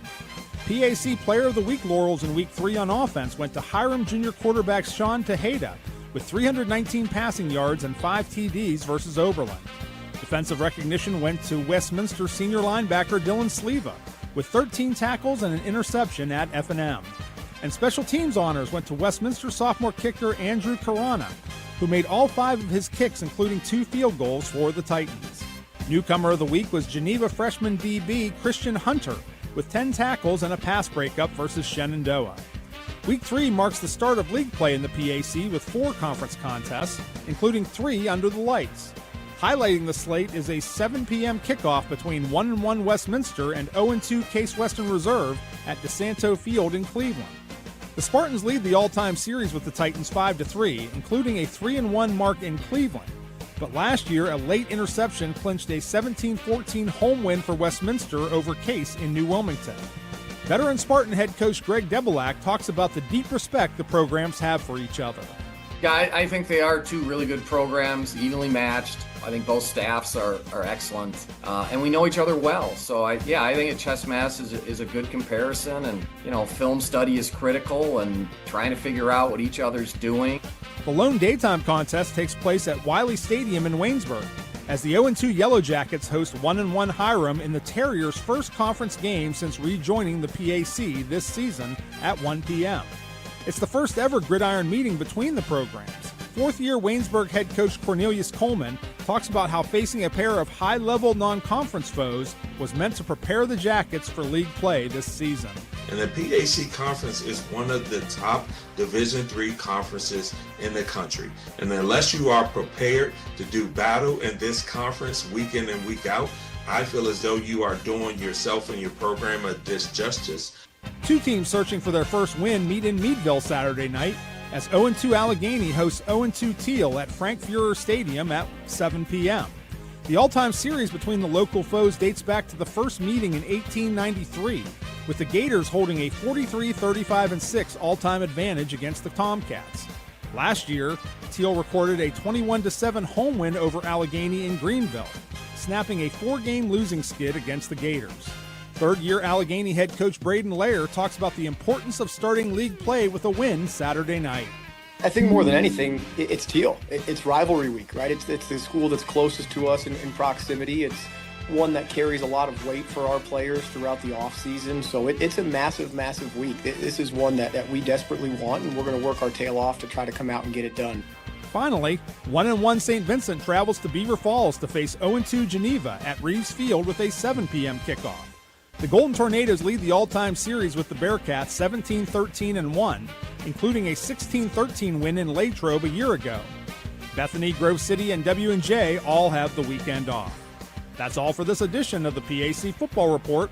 Log on to the conference website at www.pacathletics.org all season long for the latest news, scores, statistics, and other league information.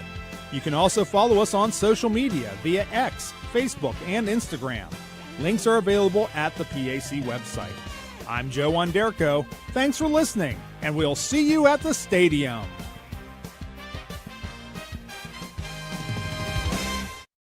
Hi, I'm Nick Jaganis, your Allstate insurance agent in McMurray. You've worked hard all your life to provide a nice home for your family. Maybe the insurance that you had 5 years ago is not appropriate for your life today. Call me for a review of your current coverages and we'll see if we can help you. Allstate has some unique ways to keep your insurance costs down. Give me a call so we can discuss proper protection, the best price, and most of all, personal service. 724-942-1234 or send me an email at nickg@allstate.com. For Sunny Days In-Home Care, John Bennett. We go into individuals' homes and provide non-medical care for mainly senior citizens, but also people with disabilities. We do stuff like bathing, grooming, meal preparation, take people to doctor's appointments. Someone needs a little bit of assistance to help them stay in their home instead of going into a facility, and we like to come in and be the people that do that for them. Sunny Days In-Home Care, providing compassionate care for your loved one in the comfort of their home. Find out more, sunnydaysinhomecare.com.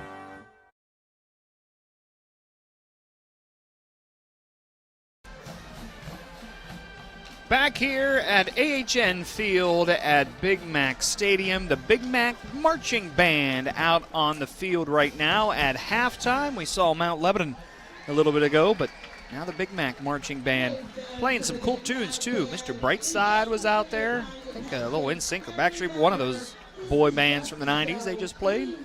Cool little set list there for the Big Mac Marching Band as they head off of the field. Here at halftime, it is a 6-0 lead for Mount Lebanon. The Big Macs will get the football to begin this second half.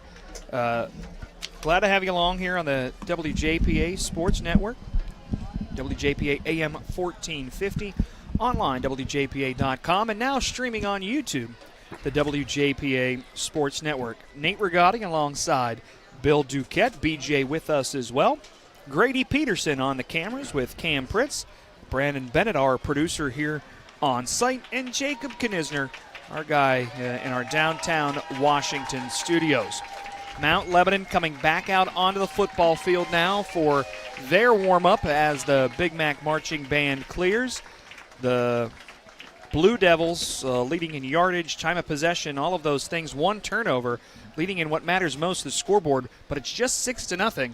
I think it could be more. You don't have that turnover. They complete a couple first downs, and it's clear that Mount Lebanon's been able to move the football a little bit better than Canon-Mac. No question about that. And the real telling tale for the second half will be what can Canon-McMillan do defensively to get them off track and make them punt the ball more. Yeah. And try to gain that field position back, and also what they can do offensively against Mount Lebanon's defense, because they've had a very difficult time moving the football.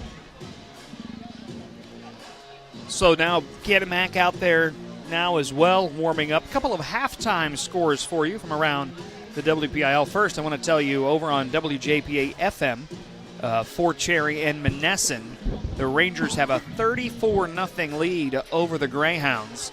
That game at half, and Matt Sig has broken the WPIL touchdown record, which I believe was set in the mid-2000s by another guy who went to Penn State. LaShawn Wade, is that it? Lamont Wade. Lamont Wade. Yeah. Topped him in career WPIL touchdowns, both of them. How about that? Penn State. All right, so that's a 34-0 lead. Mars leads Montour 16-0. That was a game I had my eyes on. The Planets. The Planets. Ringgold Rams and Southmoreland Scotties knotted up at 7. Panthers of Upper St. Clair leading the McKeesport Tigers leading the Panthers of Upper St. Clair 7-3. Seneca Valley, back-to-back touchdowns. They take the lead over Moon 14-13. End of the first quarter, Moon led that one 13-7. Apollo leading Shady Side 7-0. Just Norwin, how about this? We talked about this other 6A game. Norwin 10, North Allegheny 7 at the half. Big opportunity for the Norwin Knights. Well, that's why they play two halves, that's for sure. You beat North Allegheny, you got something. Western Beaver 19, Union 6. Chartiers Valley leading 15-0 over Hampton. South Fayette leading Bell Vernon 21-7. Amani Christian leading Highlands 20-0. I'm just really impressed with that Norwin score. That one really stands out to me. And that has implications here in Class 6A. See what Central Catholic maybe can do against Norwin and North Allegheny. We might have ourselves a mess there at the top of Class 6A. Well, it usually gets settled on the field. That's exactly right. There's nothing better than a mess when they're seeding. But after it's all said and done, somebody's still on top. That's right. So final few seconds of the halftime break here at AHN Field at Big Mac Stadium. The Big Mac's going to trot out onto the field to return this kickoff from Mount Lebanon. Again, the Blue Devils owning every offensive statistical category, including the scoreboard, 6-0. But you just said that's why they play two halves. That's why they play two halves. There's no question about it.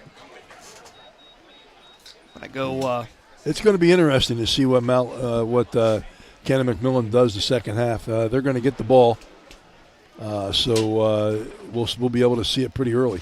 Just a note to our producer Brandon Bennett: go ahead into live score, sir, and take off down and yards to go and line of scrimmage, because it does not look like that's going to work. But as long as we have the clock and the quarter, I'll be happy.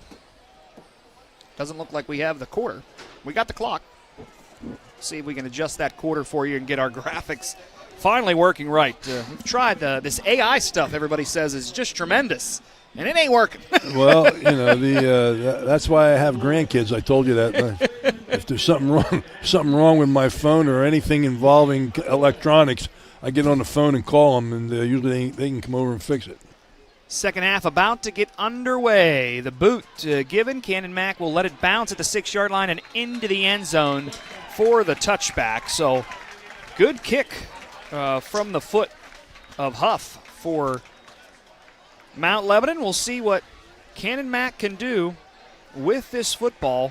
Ball comes out to the 25-yard line. Line drive kick that time, and I think the return person from Canon-McMillan did a good job just, waiting for it to bounce into the end zone. That would have been tough to handle. So 1st and 10 from their own, I said 25, 20-yard line. As we get set for the second half. Cannon Mac trailing 6-0. Ty Jansma, the quarterback, back out there. Did not have a great first half passing. Just 2 for 6 for 16 yards. Starts this half from the gun. Calgaro, the running back behind him. Fake the handoff to Calgaro, looks to pass near side, and that one incomplete. Too far for the intended target, Ethan Campoli. Brings up second down. Campoli had a little step, but pretty well covered. Ball had to be perfectly thrown. It was just a little bit long. And Campoli unable to get it. I think they get the holding call there. Yep. Campoli was definitely hindered from being able to get to that ball. And that will be a first down for Canon-Mac. So the penalty benefits the Big Macs. 1st and 10 now from their own 35-yard line. It's a 15-yard penalty against Mount Lebanon. Quick pass, far side. That's complete to Sabatucci, who muscles his way for the first down. Caught at about the 44-yard line, takes it across the 45. A couple of yards after the catch, moved the sticks quickly. Back-to-back first downs for the Big Macs. Little seam route, just stopped, throttled down in the zone. Jansma was able to get him the football, and he caught the ball and turned it upfield and ran a couple guys over after he got the first down. Second catch for Sabatucci. He has 18 yards receiving. Looks like this wide receiver is offsides here. 1st and 10 from the 48. You're right. We're a little bit at an angle, but I don't see any flags. Not called. Ball launched down the far sideline, and it's caught. Touchdown, Big Macs. Just like that, the Big Mac strike. It's Ethan Campoli. There you go. The vertical pass game seamed down the far side on a takeoff route, ran right by the corner. Ball perfectly thrown. Good catch. Good throw. Canon-McMillan ties the game up 6-6 early in the third period. 48 yards for the score.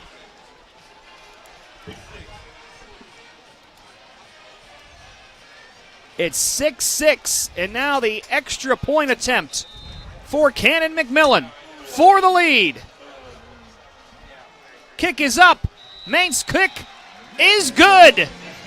Opening minute of the second half, and the Big Macs take the lead 7-6 over Mount Lebanon here on the WJPA Sports Network, presented by the CNX Foundation. Hemlock Homes makes your dreams come true. Why build a box home that doesn't reflect your lifestyle and desires? Hemlock Homes brings your vision to life because you're involved in every decision. Design, floor plans, materials, and finishes. If you have a lot and a dream, Hemlock Homes will make it happen. Hemlock Homes, quality workmanship and personal service. Call 412-444-5008. That's 412-444-5008. My dream field has a scoreboard with a giant TV. My dream field has dugouts for our mascot to dance on.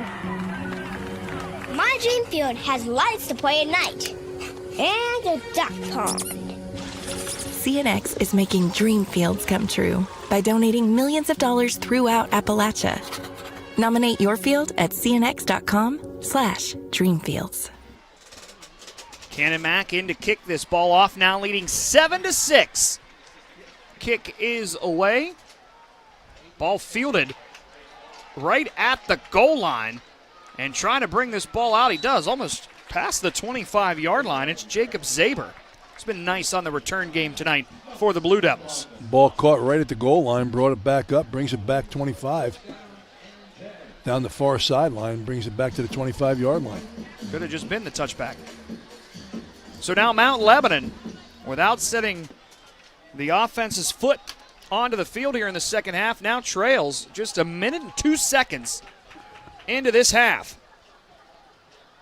It's a great way to come out of the locker room, that's for sure, for Canon-McMillan. Now they see what adjustments they've made defensively. They made the adjustment offensively. So Patrick Smith back out there, over 100 yards rushing in the first half. Comes out, and he'll run it on first down. Slips off one man in the backfield across the 30, down to the 34-yard line. Pick up about 9 yards on first down. Again, Smith takes the snap and runs it off the near side, runs it off the edge. Is able to turn it up the field, picks up about 9 yards. Second down and 1. Ball spotted between the hash marks. Mount Lebanon moving from right to left here in the third quarter. Trailing now by a point. Canon-Mac had that extra point block on the first touchdown of the game on Mount Lebanon's first drive. Patrick Smith now from the gun. Looks to run it once again. Runs into a wall. Going to bust it to the outside. Trying to get to the edge. He gets the first down before being knocked down at about the 38-yard line. It's enough to move the sticks. Good tackle when he tried to break it outside on the far sideline, but he was able to get the first down, bounce off a couple players, to bounce it to the outside in the first down. Gain of about 4. First and 10. Mount Lebanon moves the sticks. Blue Devils trailing by 1.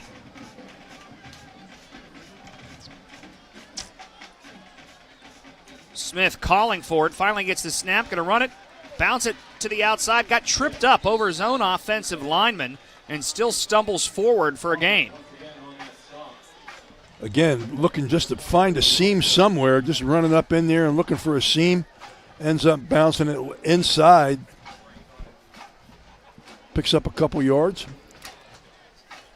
More like 4. Gain of 4 on first down. Brings up second down and 6.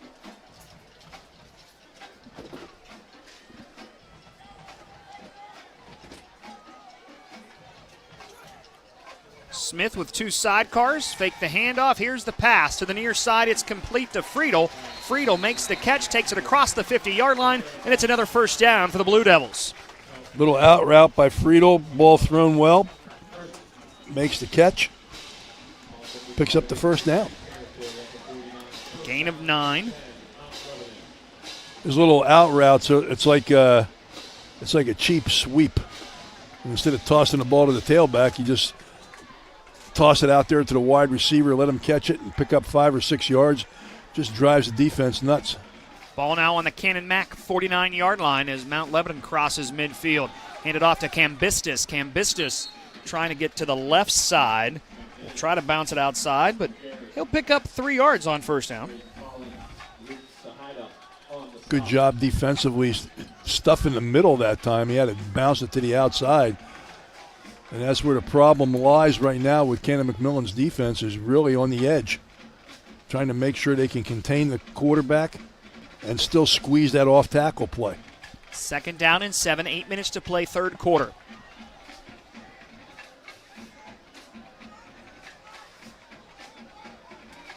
Here's the snap.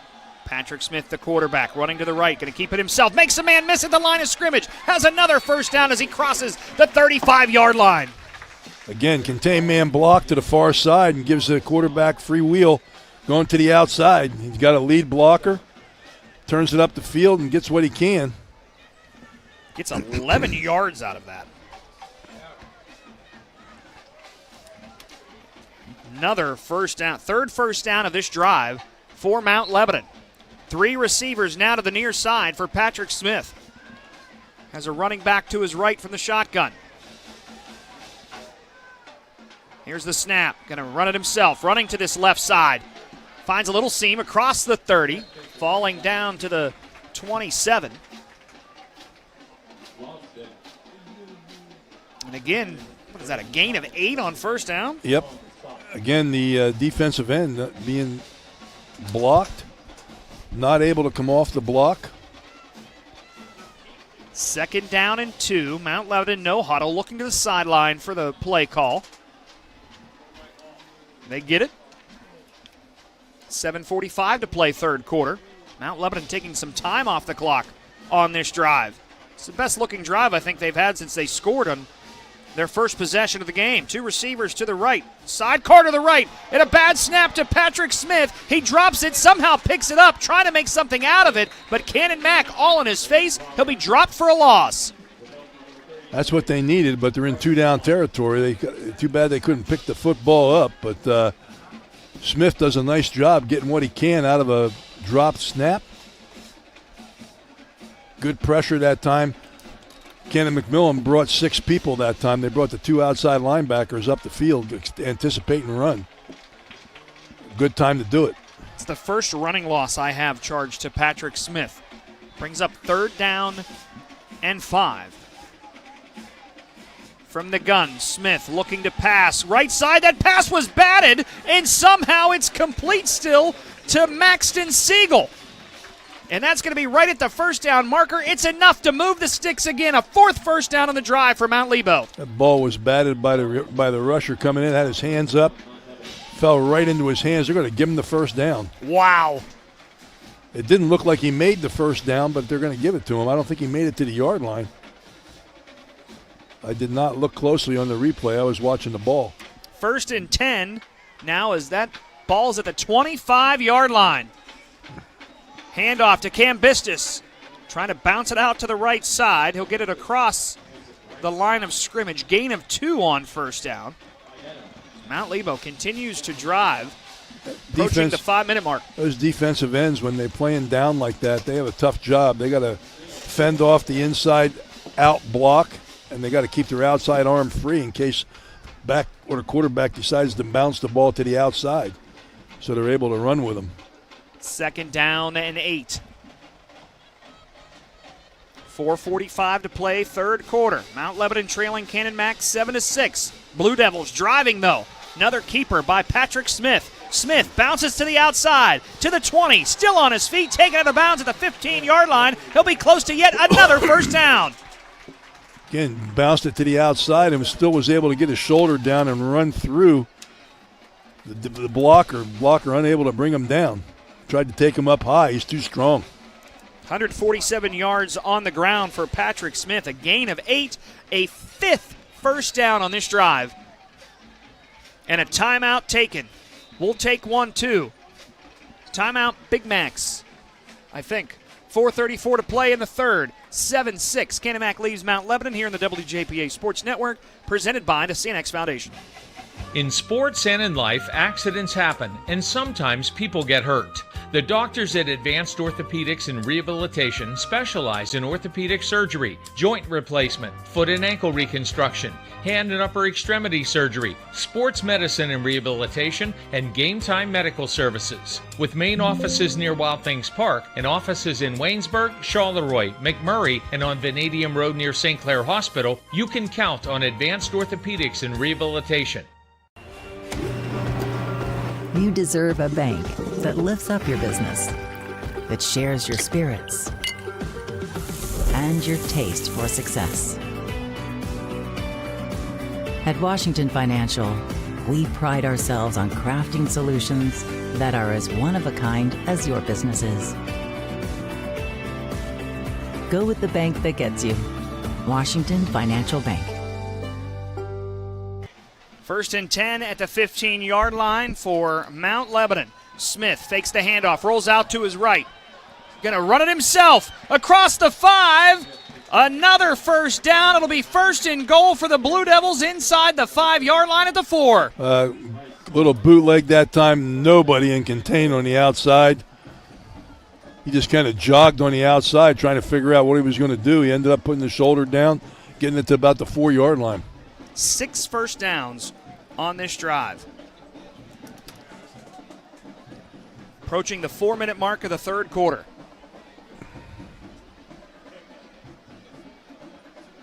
First and goal for the Blue Devils. Trying to strike back after Canon-Mac scored in less than a minute to start this 3rd quarter. Three wide receivers to the right side. Empty set and a flag comes in. Interesting. They put 3 receivers into the short field boundary. And it looks like this is going against Mount Lebanon. Back them up 5 yards. So now it's 1st and goal from the 9. All they're doing with those with the formation is trying to loosen up the edge to give the quarterback a little bit more room to find a seam and try to run the football. Trying to take a defender out of there. Still trips to the right, and again, there we go. A rush by Patrick Smith, and he's brought down for a loss. Jumping it is Sabatucci, the big edge rusher, drops him for a loss. Sabatucci that time came right off the edge, didn't fool around, just got right down around his waist and took him down.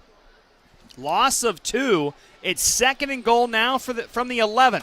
Bad sequence here for Mount Lebanon. Had a 1st and goal at the 4, the 5-yard penalty, and then the big stop by Sabatucci. 2nd and goal from the 11. Smith trying to run to the short side of the field once again, and nowhere for him to go. Canon-Mac makes another stop.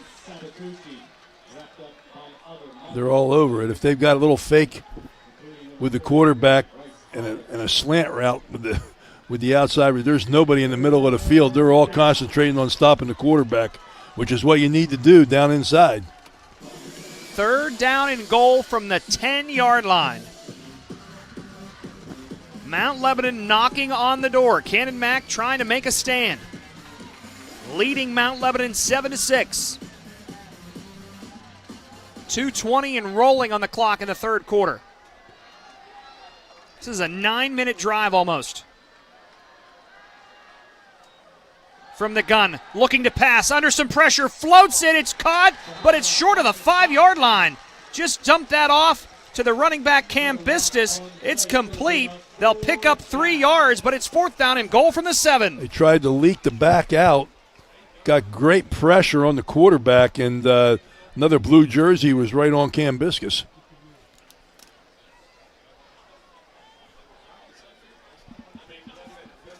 Oh, I said, that's actually at the 12. Did I say the 7? It's on the other side. I was looking at the 15-yard line. He got nowhere. It's 4th down and goal from the 12. I take that back. Please send my apologies here. They're going to go for it here. 4th and goal from the 12. Patrick Smith under some pressure. Makes one man miss. To the 10, to the 5, and he's short of the goal line. Dove for the pylon and did not get there. The Canon-Mac defense makes the stand. The outside rusher got caught inside. They had him dead to rights. When he made the move to get to the outside, they had two unblocked blue jerseys, and Smith was able to beat him on the outside and almost make it into the end zone. But Canon-McMillan holds him, takes over at about the 2-yard line. How about this for the Canon-Mac Big Macs? A great defensive stand by Canon-McMillan late in the 3rd quarter. That's a drive by Mount Lebanon that started with 11 minutes on the clock. It's 1:24. They took 9.5 minutes off the clock, 6 first downs, and they get stopped inside the 5. And a bad sequence for Lebo there. They had the penalty, then the huge stop by Sabatucci, and they never really were able to put together a nice set of downs there. And now Canon-Mac has to be careful, pinned deep inside its own territory. 1st and 10 at their own 2. They're in an I formation. Split to the right. Man comes in motion from the far side. And the ball popped out. The ball popped out in the end zone.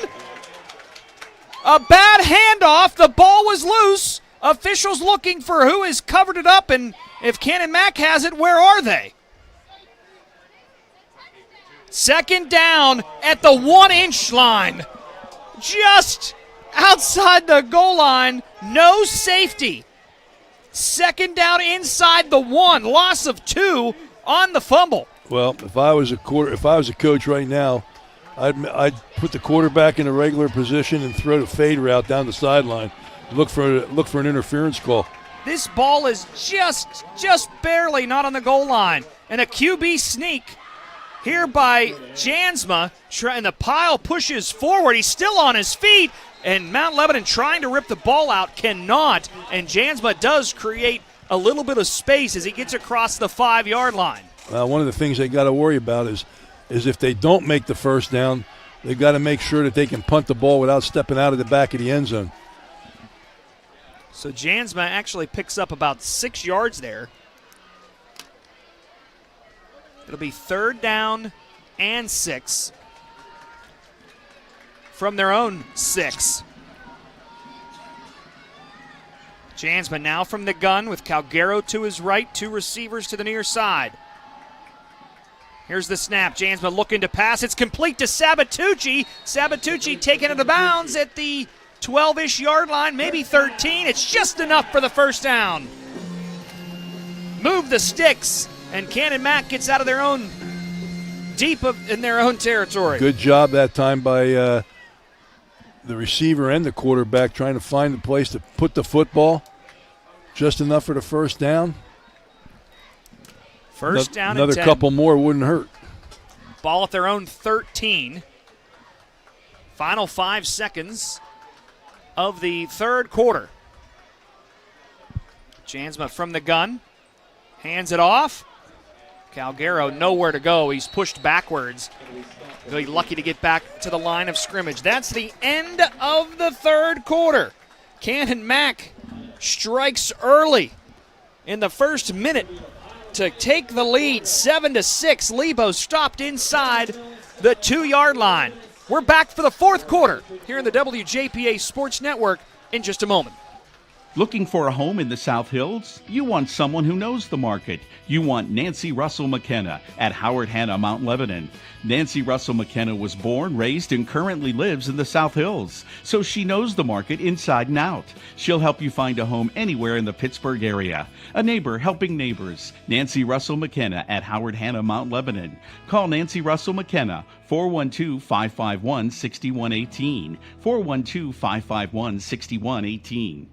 Start strong and stay local. CCBC's Washington County College Center gives you the edge to get ahead. High school students can learn to fly before they drive with our Aviation Academy. If helping others is what you do, let us help you. Advance from LPN to RN and open new doors in your healthcare career. Or get ahead in college by earning general education credits. No matter your path, we're here to help you move forward. Learn more at ccbcwashington.com. Back here at AHN Field at Big Mac Stadium, Nate Rigotti alongside Bill Duquette as we get set to start the fourth quarter. Canon-McMillan leading Mount Lebanon 7-6 here in Quad County Conference football in Class 6A. The Big Macs made the big stop there towards the end of the third quarter, got out of their own, deep in their own territory. They now have a 2nd and 10 at their own 13-yard line to start the fourth. Big Mac's now moving from right to left. Jansma from the gun. Calgaro to his right. Fakes the handoff. Looking to pass. Delivers this one down the field. There's Sabatucci. He makes the catch at the 45-yard line. Across the 50. Still on his feet. Sheds a tackler. Sabatucci taken down inside the 10. What a great run that time after the catch. Sabatucci just ran right through the corner. Could not hold him. Runs by him. And eventually he gets tackled by the second man in. 78 yards. 78 yards to the 7. Vertical pass game. It was there early. They never went back to it in the first half. They came out in the second half. Two big plays down the sidelines. Oh, my goodness. 78 yards to the big tight end and a timeout taken. Ball now at the 7-yard line. Canon-Mac knocking on the door. We're back in a moment on the WJPA Sports Network, presented by CNX Foundation. Friday Night Lights brings our communities together, but too many families in Washington County are being torn apart by opioid addiction. I'm County Commissioner Nick Sherman, and I want you to know you're not alone. Help is here. If you or someone you love is struggling, call our confidential hotline today at 724-228-1234. Together we can fight addiction and build a strong future for Washington County. 724-228-1234. Brandon, play the replay once again on this Sabatucci huge catch. Look at him shed the tackler at the 35-yard line. Nobody could get him down, just kept running. And finally drug down inside the 10, saving the touchdown on the play for... He was tired. Mount Lebanon, Henry LaHoda. Oh, yeah, he was tired. Ball is at the 13-yard line. Have a Mount Lebanon player down. I believe we do have a Mount Lebanon player down in the end zone. I don't think I'm doing my math right here. That ball's at the 7. It was at the 13. That was an 80-yard catch, right? I don't know. It depends on where it started. It was 13 yards, 37. 47. 84. Holy cow. Big play. Well, again, you're back to the to the old saying, long passes don't help you unless you put points on the board. So they've got to put this ball in. 80-yard pass. As the return man, actually, for Mount Lebanon. He's been doing all the returning, and Jacob Zaber is the injured one limping off here. Ball now at the 7-yard line. 80-yard pass to T.J. Sabatucci. And what a flip of the script for Canon-Mac if they can punch this ball in. Ty Jansma from the gun. Calgaro to his left, just a step behind him. Receivers bunched up to the right. It's a keeper by Jansma. Jansma gets inside the 5-yard line. He'll pick up a couple on first down. 2nd down and goal.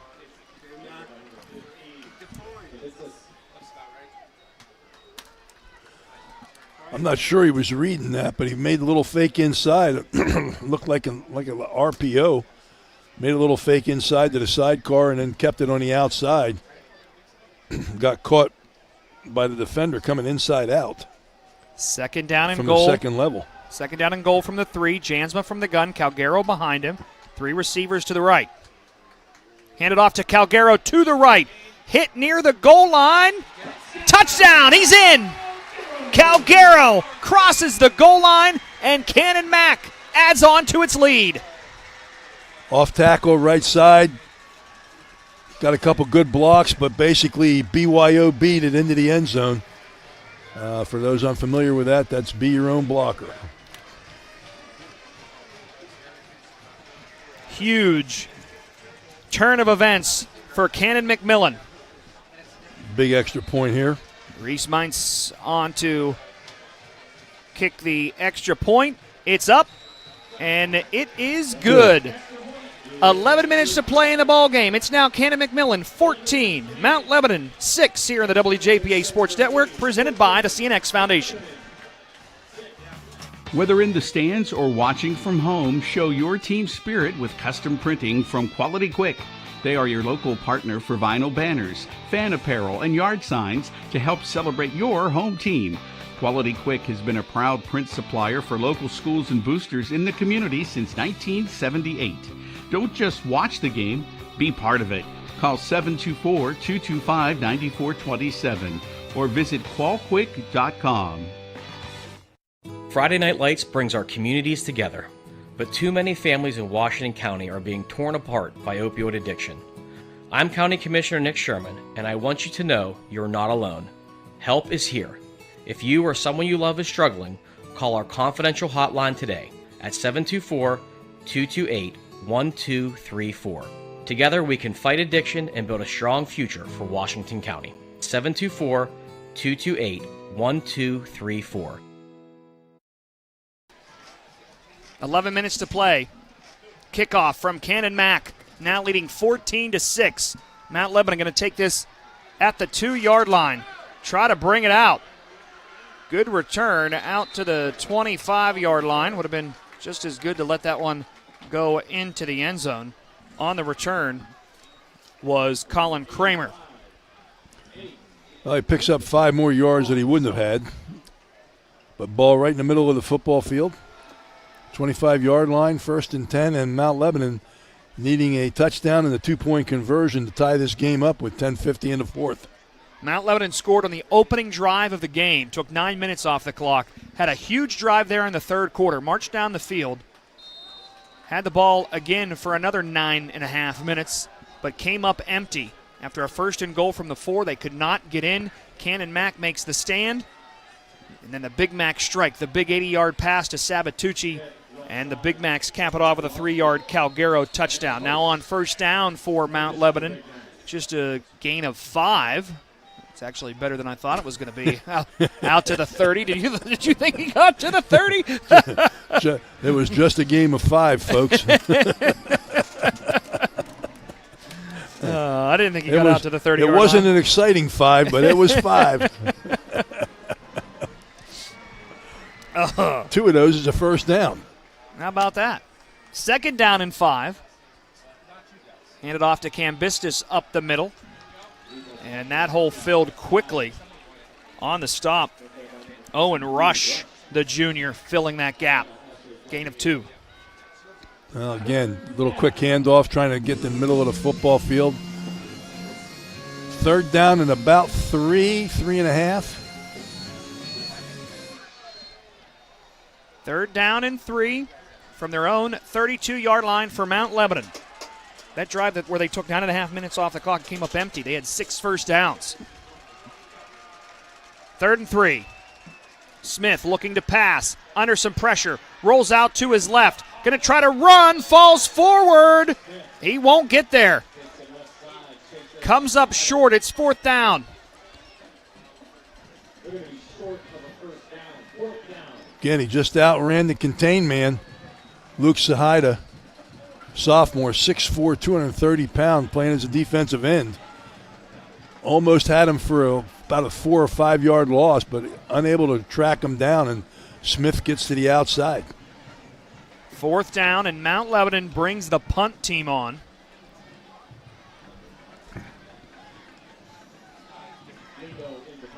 Second time that Mount Lebanon has punted the ball away. Joe Malone back there. A little high snap. Runs up, and that kick is blocked. It's Sabatucci who got a hand to it. Canon-Mac's going to have great field position. TJ Sabatucci comes up again for the Big Macs. Tried to do the running kick and took an extra step. Little quick step, and ball gets blocked. You'll see it on the replay. We missed it. We were back looking at the return man. My replay cameraman knows to stay back there in case something big happens. Sabatucci with that block. My goodness. He got it with one hand coming in. Malone just took too much time. I mean, it was a little high. He shuffled up to punt the ball on the run, and Sabatucci closed the gap, and he got closer to him as he got to the line of scrimmage, and ball, he didn't have enough room to kick the football. What a second half the Big Macs are having here. 8:39 to play, trying to go up 2 scores. Now's a good time to throw the ball over the top. Ball at the 25-yard line. Hand it off. And with that football is Braylon Wingfield. For the first time, he scrambles all the way up to the 15. I think that's a gain of 10 on first down. He almost got the first down. They didn't give him the first down, but nice job avoiding tackles, spinning, dragging a guy. Just great effort on his part. They give him 9 on first down, 2nd down and 1. And it's Wingfield in the backfield once again. Calgaro had the touchdown. Now Wingfield getting some work as the sidecar to the left to Ty Jansma. Single receiver each way. Tight end bunched in left. Wingfield finds a gap. He has the first down. He's across the 10, the 5, touchdown. Braylon Wingfield makes it a 2-score game for the Big Macs. What a great run that time. Got a good block at the line of scrimmage that got him to the second level, and he made a nice move at the second level to get to the end zone. Good job, good balance, good blocking. The right side of that offensive line should be commended on that one. They did a nice job. 16-yard touchdown for Braylon Wingfield. And on to kick the extra point once again is Reese Maintz. Kick is up, and that kick is good. 7:45 to play in the ball game. It's Canon-Mac 21, Mount Lebanon 6 on the WJPA Sports Network, presented by the CNX Foundation. Hi, I'm Nick Jaganis, your Allstate insurance agent in McMurray. You've worked hard all your life to provide a nice home for your family. Maybe the insurance that you had 5 years ago is not appropriate for your life today. Call me for a review of your current coverages and we'll see if we can help you. Allstate has some unique ways to keep your insurance costs down. Give me a call so we can discuss proper protection, the best price, and most of all, personal service. 724-942-1234 or send me an email at nickg@allstate.com. We go into individuals' homes and provide non-medical care for mainly senior citizens, but also people with disabilities. For Sunny Days In-Home Care, John Bennett. We do stuff like bathing, grooming, meal preparation, take people to doctor's appointments. If someone needs a little bit of assistance to help them stay in their home instead of going into a facility, and we like to come in and be the people that do that for them. Sunny Days In-Home Care, providing compassionate care for your loved one in the comfort of their home. Find out more, sunnydaysinhomecare.com. Line drive kick goes out of bounds at the pylon. Almost a touchback there to the 20, but instead, ball goes out of bounds right there. They're going to say it looks like at the 3-yard line is where they threw the flag down. Line drive kick that came to the near side. Well, it looked like it was going to go into the end zone, but the football is not round. One of the points hit the ground and kicked it directly left.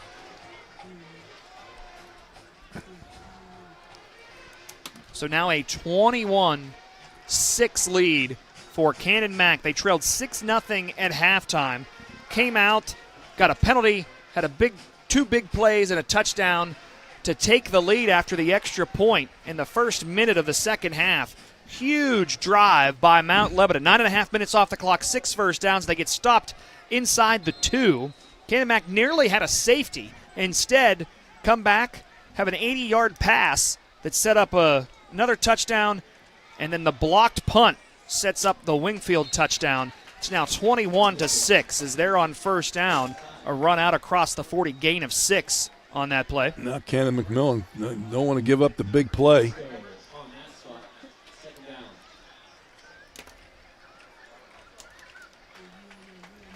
Second down and 4. 7:20 and rolling for Mount Lebanon, now trailing 21-6.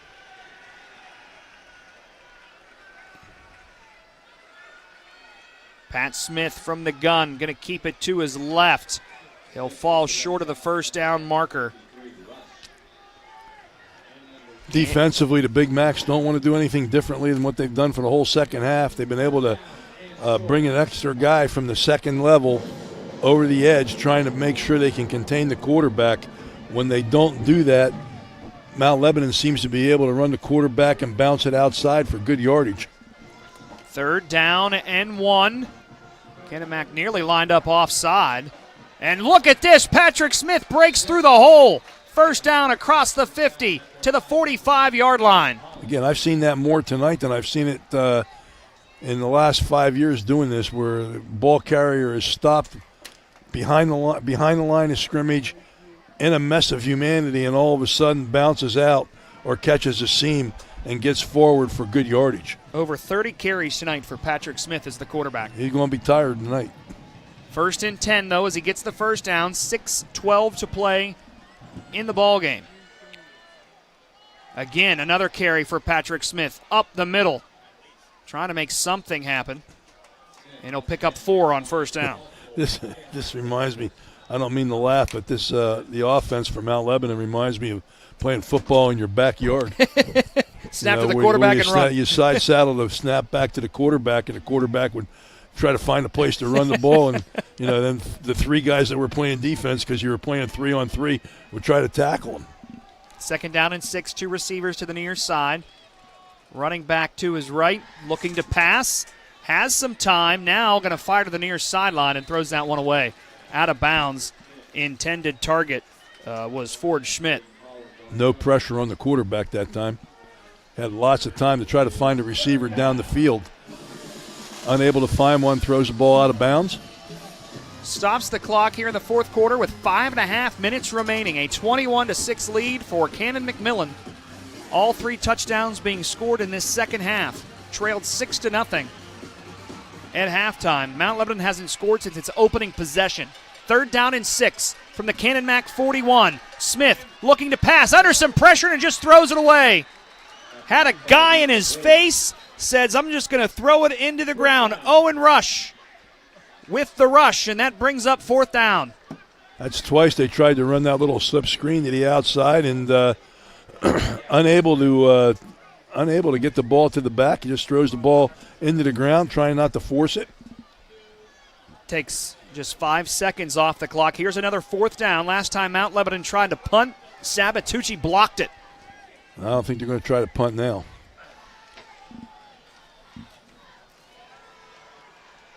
down 2 scores, and got to go for it, I think. They reset the play clock here. Got to get to the 35.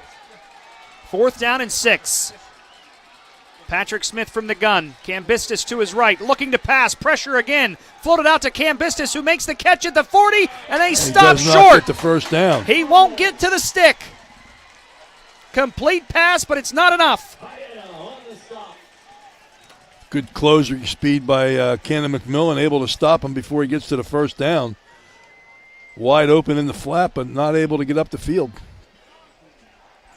And Canon-McMillan has an opportunity here to burn time off the clock, get a couple first downs. Canon Mac takes over with 5:16 to play in the ball game, up 21-6. Big Macs on their way to their 3rd win of the season. They can take lots of time off this clock if they keep it on the ground. Mount Lebanon does still have all 3 timeouts. If they punch it in on this drive, I think ball game over.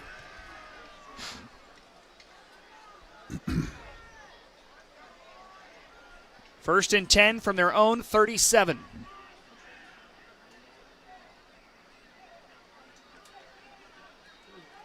Handoff goes to Calgaro around the right side, and a flag comes in. And certainly Mount Lebanon has been penalized a lot more than Canon Mac in this game. See what the call is here. Officials chatting as the flag is down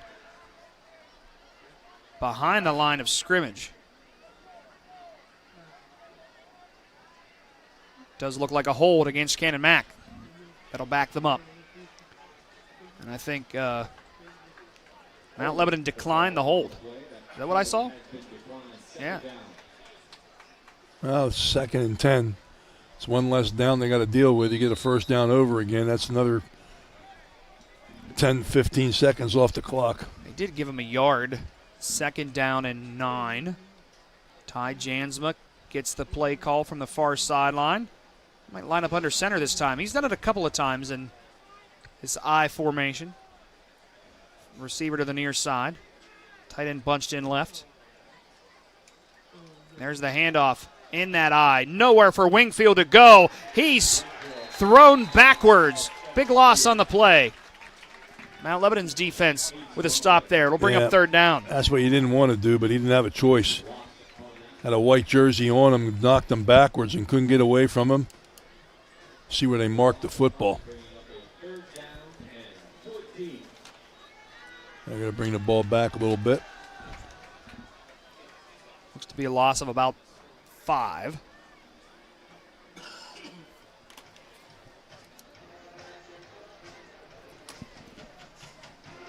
Third down and 13. In this I formation. Handoff to the big man. Try to do that quick hitter to the fullback. Tough to run that when you got every gap filled. You know, both two linemen on both sides of the center, and in the gaps between the guard and the tackle, not a whole lot of running room there, and there's too many people to block.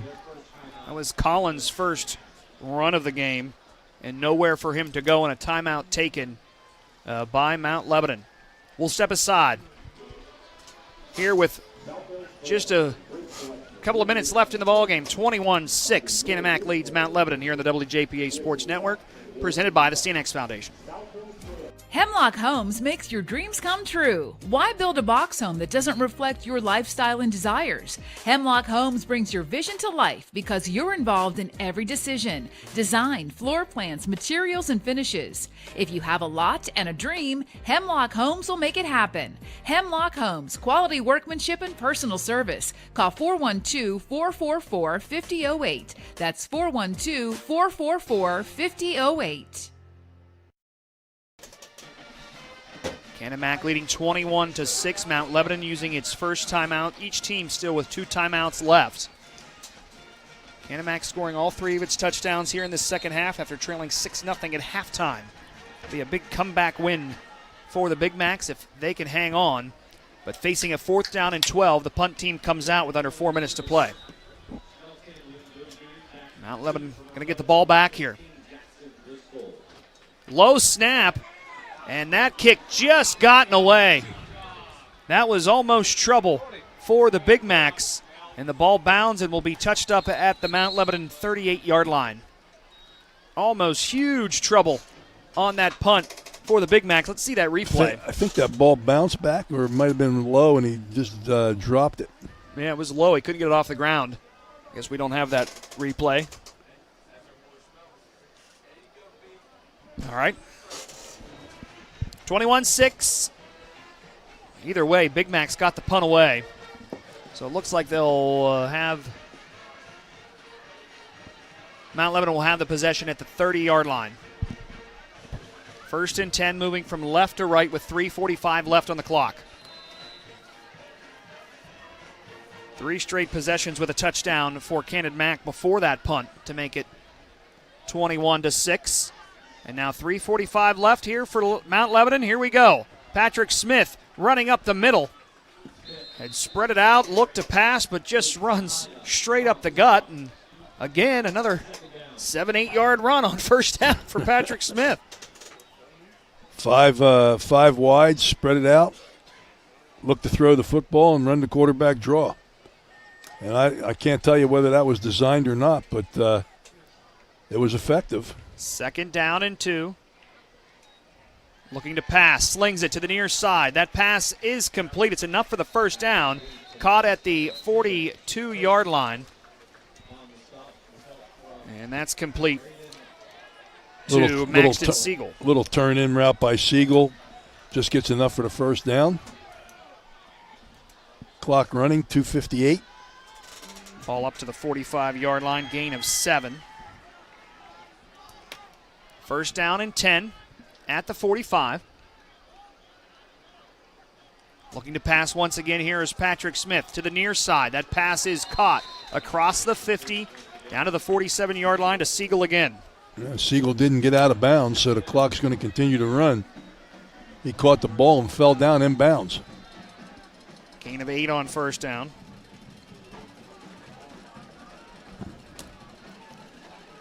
Second and 2. Now here's the draw as Smith tries to run. He's wrapped up from behind.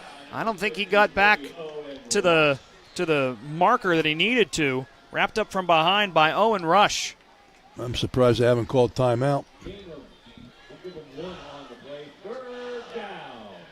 And Smith again, his 35th rush of the game. He's close to 200 yards on the ground.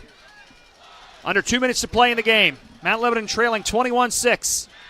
Again, Smith, keeper, puts his head down across the 45. He'll have enough for the 1st down this time. Gain of 3. When he decides to run into the pile moves. Stops the clock for the 1st down marker at 1:46. But Mount Lebanon running out of time, down 2 scores. And the clock winds again.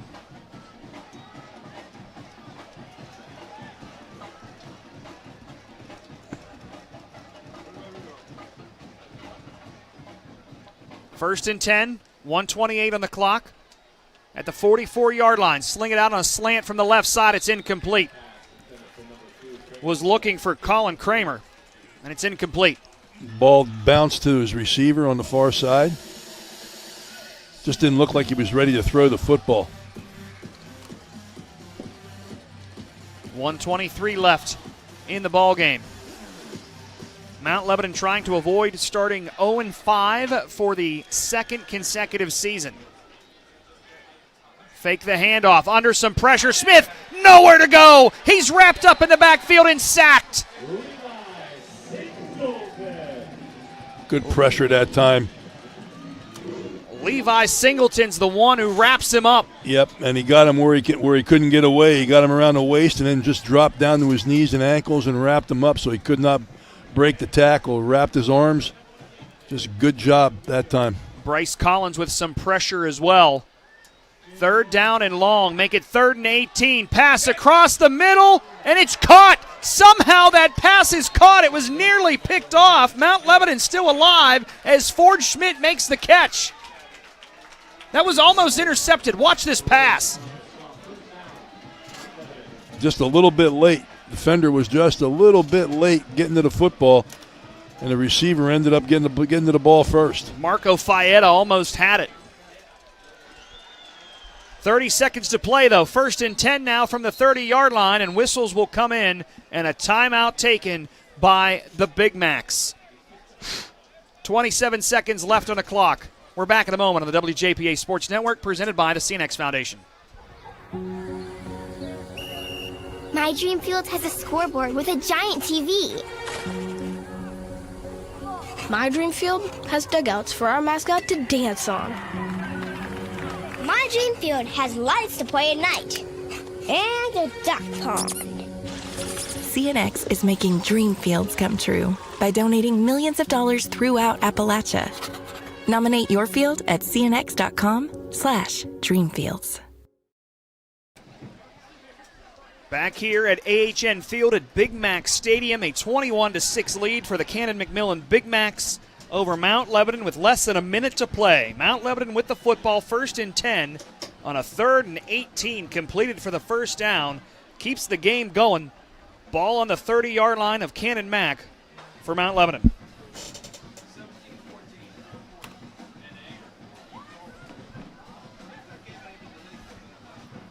First and 10 at the 30.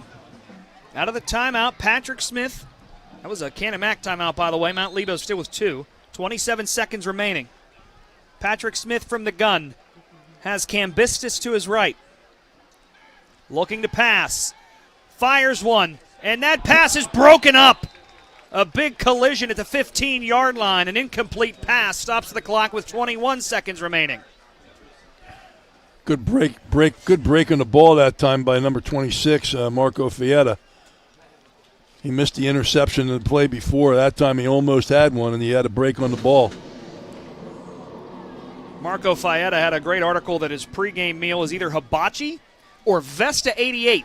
Those Faetas, they're known in Fredericktown. That's where Vesta 88 is, all the way down there on the river. 2nd down and 10, little pass out to the running back in the flat. Cambistis makes the catch up to the 25-yard line. He'll gain about 5 yards here, and a timeout taken by Mount Lebanon. They still have one left. It stops the clock with 13 seconds remaining. Again, I've been to Vista 88. You've been to Vesta 88? Oh, yeah. They're not a paid sponsor with WJPA, but no, they're a great restaurant. I'll tell you, a lot of fun down there on the river. 13 seconds remaining in the ball game. Cannon Mac looking for its 3rd win of the season. Big Mac's 2-2 coming into this one. It's kicking off 6A Quad County Conference play tonight. Trying to do it with a victory over Mount Lebanon for the 2nd straight season. It took overtime last year.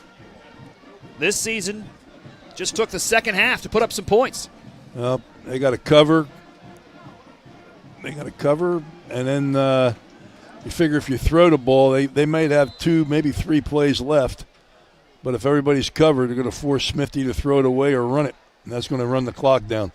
3rd down and 5 with 13 seconds. That pass incomplete. Looking for Cambistis again out of the flat. 8 seconds on the clock. It's 4th down.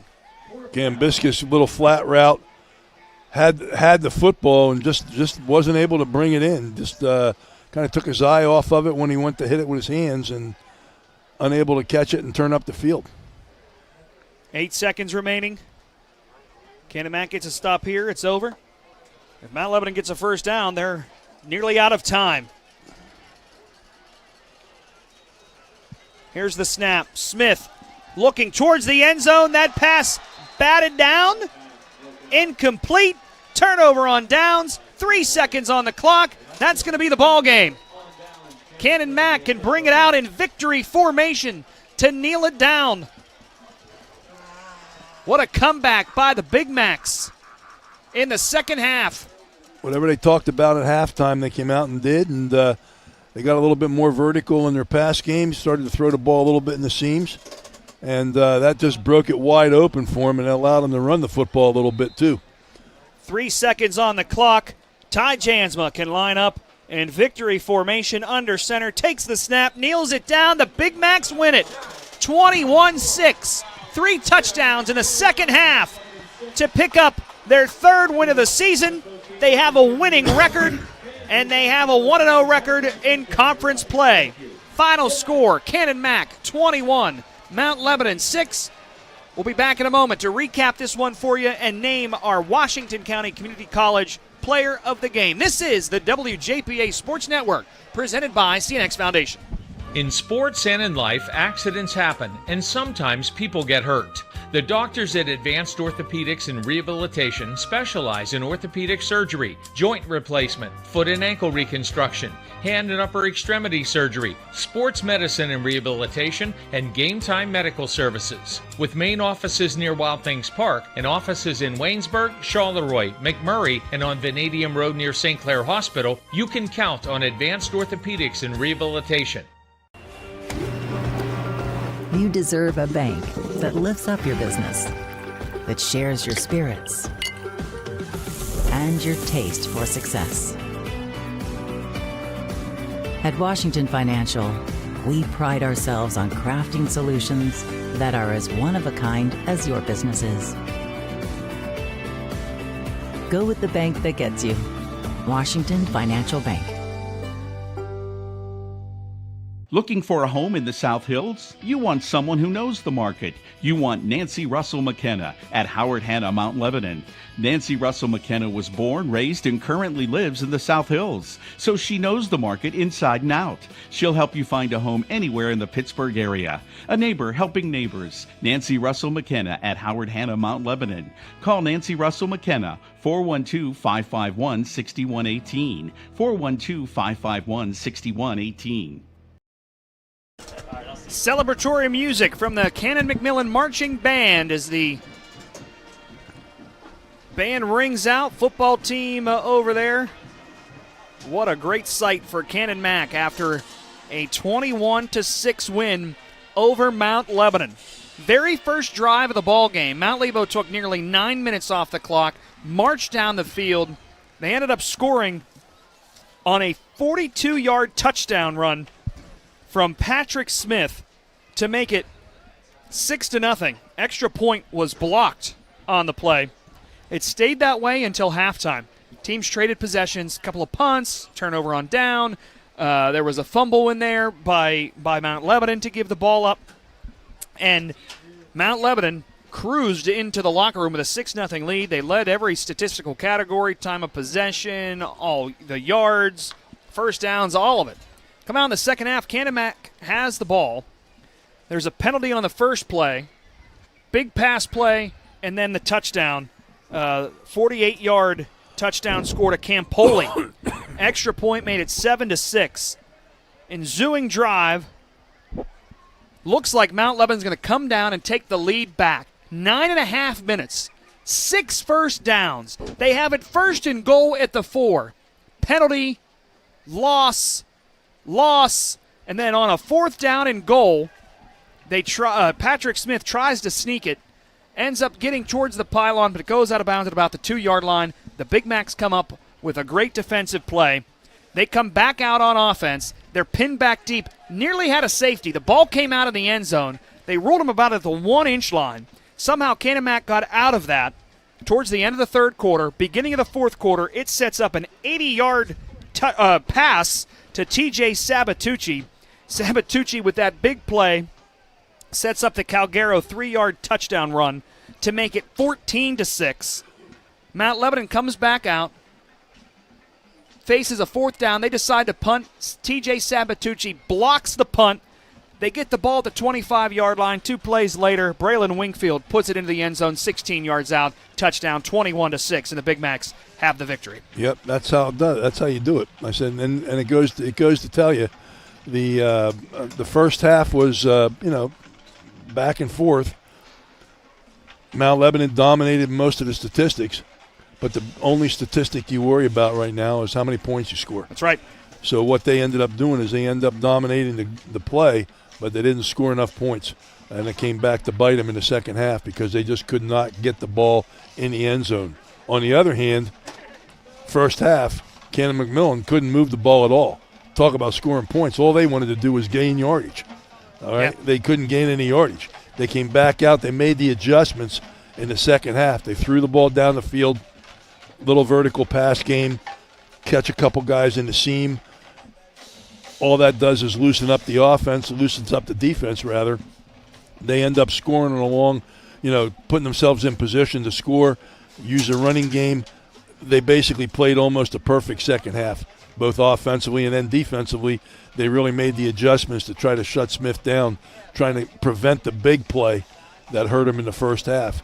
And they did a nice job defensively in the second half, too. So all the adjustments that they made the second half, bringing the extra man on the edge, doing those things defensively, really helped them offensively, too. Very impressed with the second half of the Canon-Mac Big Macs as they circle the CM in the middle of the field. It's time to name our player of the game, brought to you by Washington County College Center, operated by the Community College of Beaver County. Start strong and stay local. CCBC's Washington County College Center gives you the edge to get ahead. High school students can learn to fly before they drive with our Aviation Academy. If helping others is what you do, let us help you. Advance from LPN to RN and open new doors in your healthcare career. Or get ahead in college by earning general education credits. No matter your path, we're here to help you move forward. Learn more at ccbcwashington.com. He was very quiet in the first half. Didn't hear much from him. But in the second half, has a huge catch. He blocks a punt. Our player of the game, brought to you by CCBC and the Washington County College Center, TJ Sabatucci. No question. It's a perfect example of what coaches preach all the time. If you have a bad start, and he dropped the ball that would have been a big play in the first quarter. If you have a bad anything, if it's a play in football, you're talking about 8 seconds. Yeah. So you can't let 8 seconds affect how you play the rest of the game. And what he ended up doing is he ended up hanging in until his time came again. And when his time came again, he performed the way that he wanted to and how a coach would like his player to perform. So for that, he deserves to be the player of the game. He hung in there, persevered, did the things he needed to do, and helped his team win the football game. Had a sack there in the second half, had the blocked punt, 4 catches, 100 yards, the big 80-yard pass.